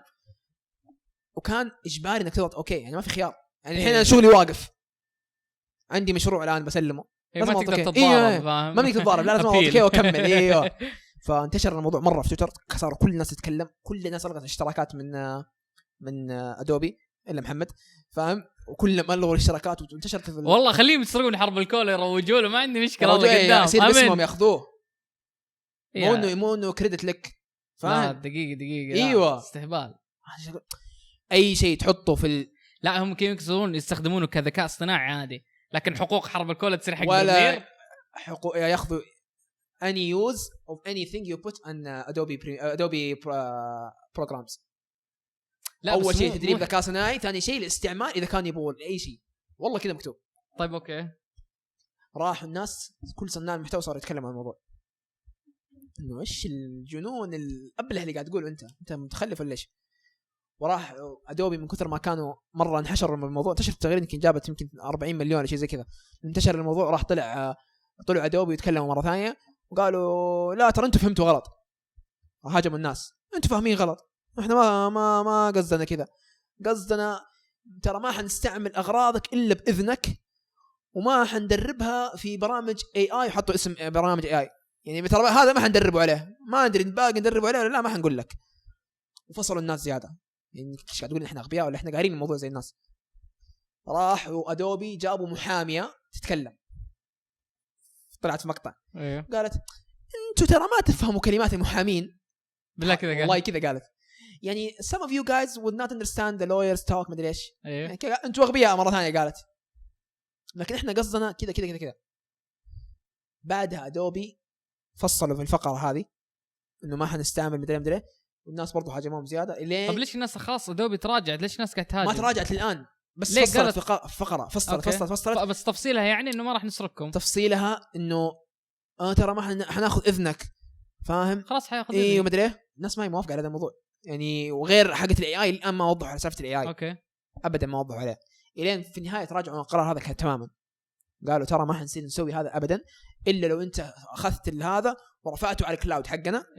ذيك الساعه حنقدر نستعمل الاي اي، ولو استعملناه للبروموشنال يوز حنسوي له كريدت له. لا بعد ايش؟ بعد في واحد ما لا تسوي لي يا بعد ايش اصلا بعد ايش؟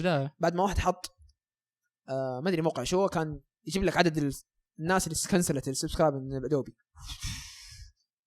لوست التراست تماما. اغلب صناع المحتوى واغلب هذا يقول لك انا ما حستعمل ادوبي مره ثانيه على الفضيحه اللي سووها اصلا. كيف تجرب في البدايه تقول لي اصلا هاخذ محتواك وانت ما لك اي حق فيه؟ بس ايش البديل؟ سوني فيغاس ولا دافينشي؟ ايه دافينشي، اغلبهم يقول لك دافينشي فاهم يا اخي. دافينشي ما عنده الكلاود حق ادوبي، يا هذا الهرجه، ما هو بديل. اغلب قال لك دافينشي تروح على اوديشن، بعدين تروح على فوتوشوب، بعدين تروح على ميديا انكودر شيء رهيب ترى التبادل. هو هذا كامل سيستم جميل. انا بسامحهم شخصيا. انا قلت لك انت انا عارف انك شخصيا بسامحهم. اوكي انت ما تقدر لا تعيدونها يا شباب، لا تعيدونها، لا تفلون خلاص. لا اقرب نود الخدمه مره ثانيه. لا تكون زي محمد الحمار. والله انا تقدر جدا ضغط. اوكي انا متاكد انك ضغطتها. عارف يا ابوي خليني اكمل شغلي. انا اسوي اوكي يا عمي لو يقول لك بنسرب صورك مدري بحط لهم اوكي بس خليني اسوي حرب الكولا. خليني اخلص شغلي بس. خليني بس اخلص. وفي سالفه بلعب بس شفت الستريمر حق ليج اوف ليجندز انفصل عن حبيبته. طب يسوون حقون الملاكمه. يسوون حقون الملاكمه. اي ملاكمه. طيب مو ليج اوف ليجندز. قاعد تثبت النظريه. الضحك هذا ستريمر يروح كاس العالم ده ولا ايش؟ ما راح. هذا ستريمر مو برو بلاير. ستريمر اسمه دانتيز. شوف انا قريت الخبر بس ما طلعت على التفاصيل ليش سوى كذا ومدري ايش. ضحك والله الموضوع. هو طلع برا كمان زي الهبل. هو وحبيبته هذه. إيه؟ ستريمر اسمه دانتيز يبث لول مجنون لول. وعنده واحده حبيبته مرأة. فلهم كم شهر كذا يعني مع بعض وكان دائما تطبخ له ومهتمه فيه عاملاه كأنه ايش عشان بس ينجح في حياته. وهذا راح يوم من الايام قال انا وهي انفصلنا. ايش السبب؟ والله بلعب ليج اوف ليجندز فانا بهتم بليج اوف ليجندز اكثر بكثير اني اقدر اهتم لها هي. يعني انا وقتي ضايع في ليج اوف ليجندز لدرجه اني بهملها بنت فعشان كذا تركتها.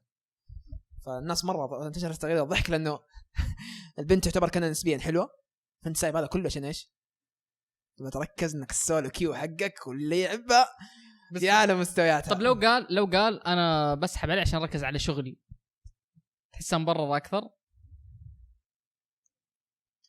لانه شغله هنا ليك ما ادري. صح يعني بمقياسهم هم ممكن. انا مقياس انا ادور حياه وادور اسره وادور استقرار فاهم.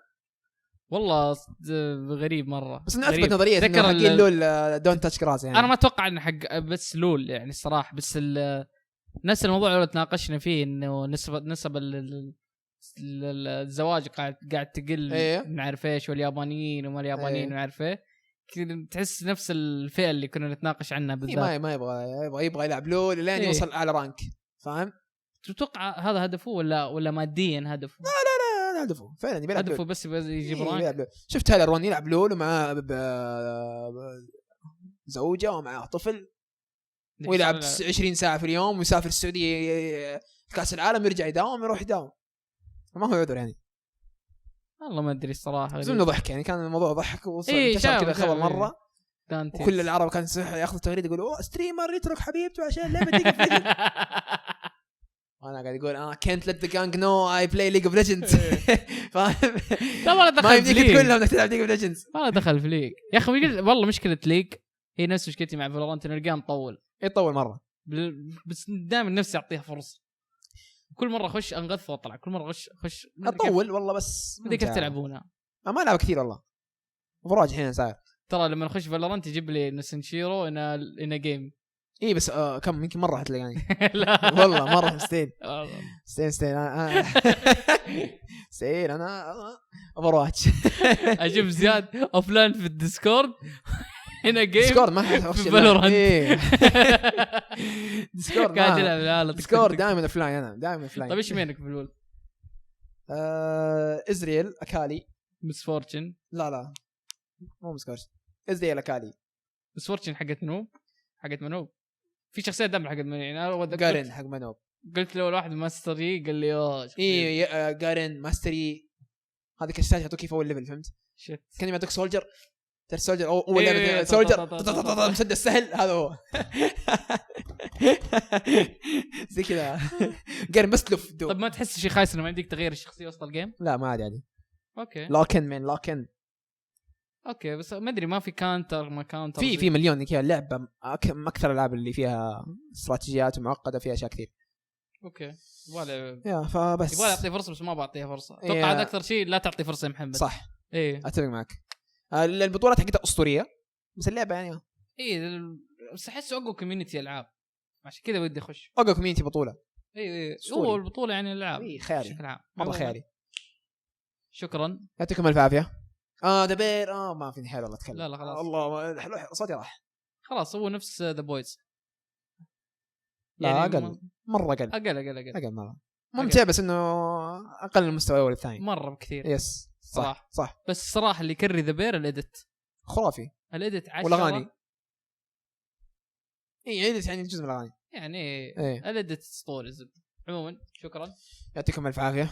نراكم باذن الله في حلقه قادمه البودكاست. لا تنسى تشارك في الدوكيومنت اللي تحت حق جوجل موجود. ايوه خش عليه واكتب على كيفك عدد المواضيع اللي تبغاها. انت بمواضيع اهم شيء ايش حط لنا فواصل بس عشان يبين يعني راحت جت مواضيع اي ساعه اي شيء. هذا تكلموا عن الشخص اللي اختفى ذاك اليوم وراح نقراه ما راح نسحب لا تخاف. راح نقرا كل شيء. نسوي ريسيرش يا سلام عليك نقدم لك هو ماده دسمه للسياره. يا سلام خلاص. المهم يعطيكم الف عافيه. شكرا جزيلا زياد ومحمد. حساباتنا في الوصف حساب البودكاست في الوصف وكل شيء مع السلامه. السلام عليكم. فمان الله.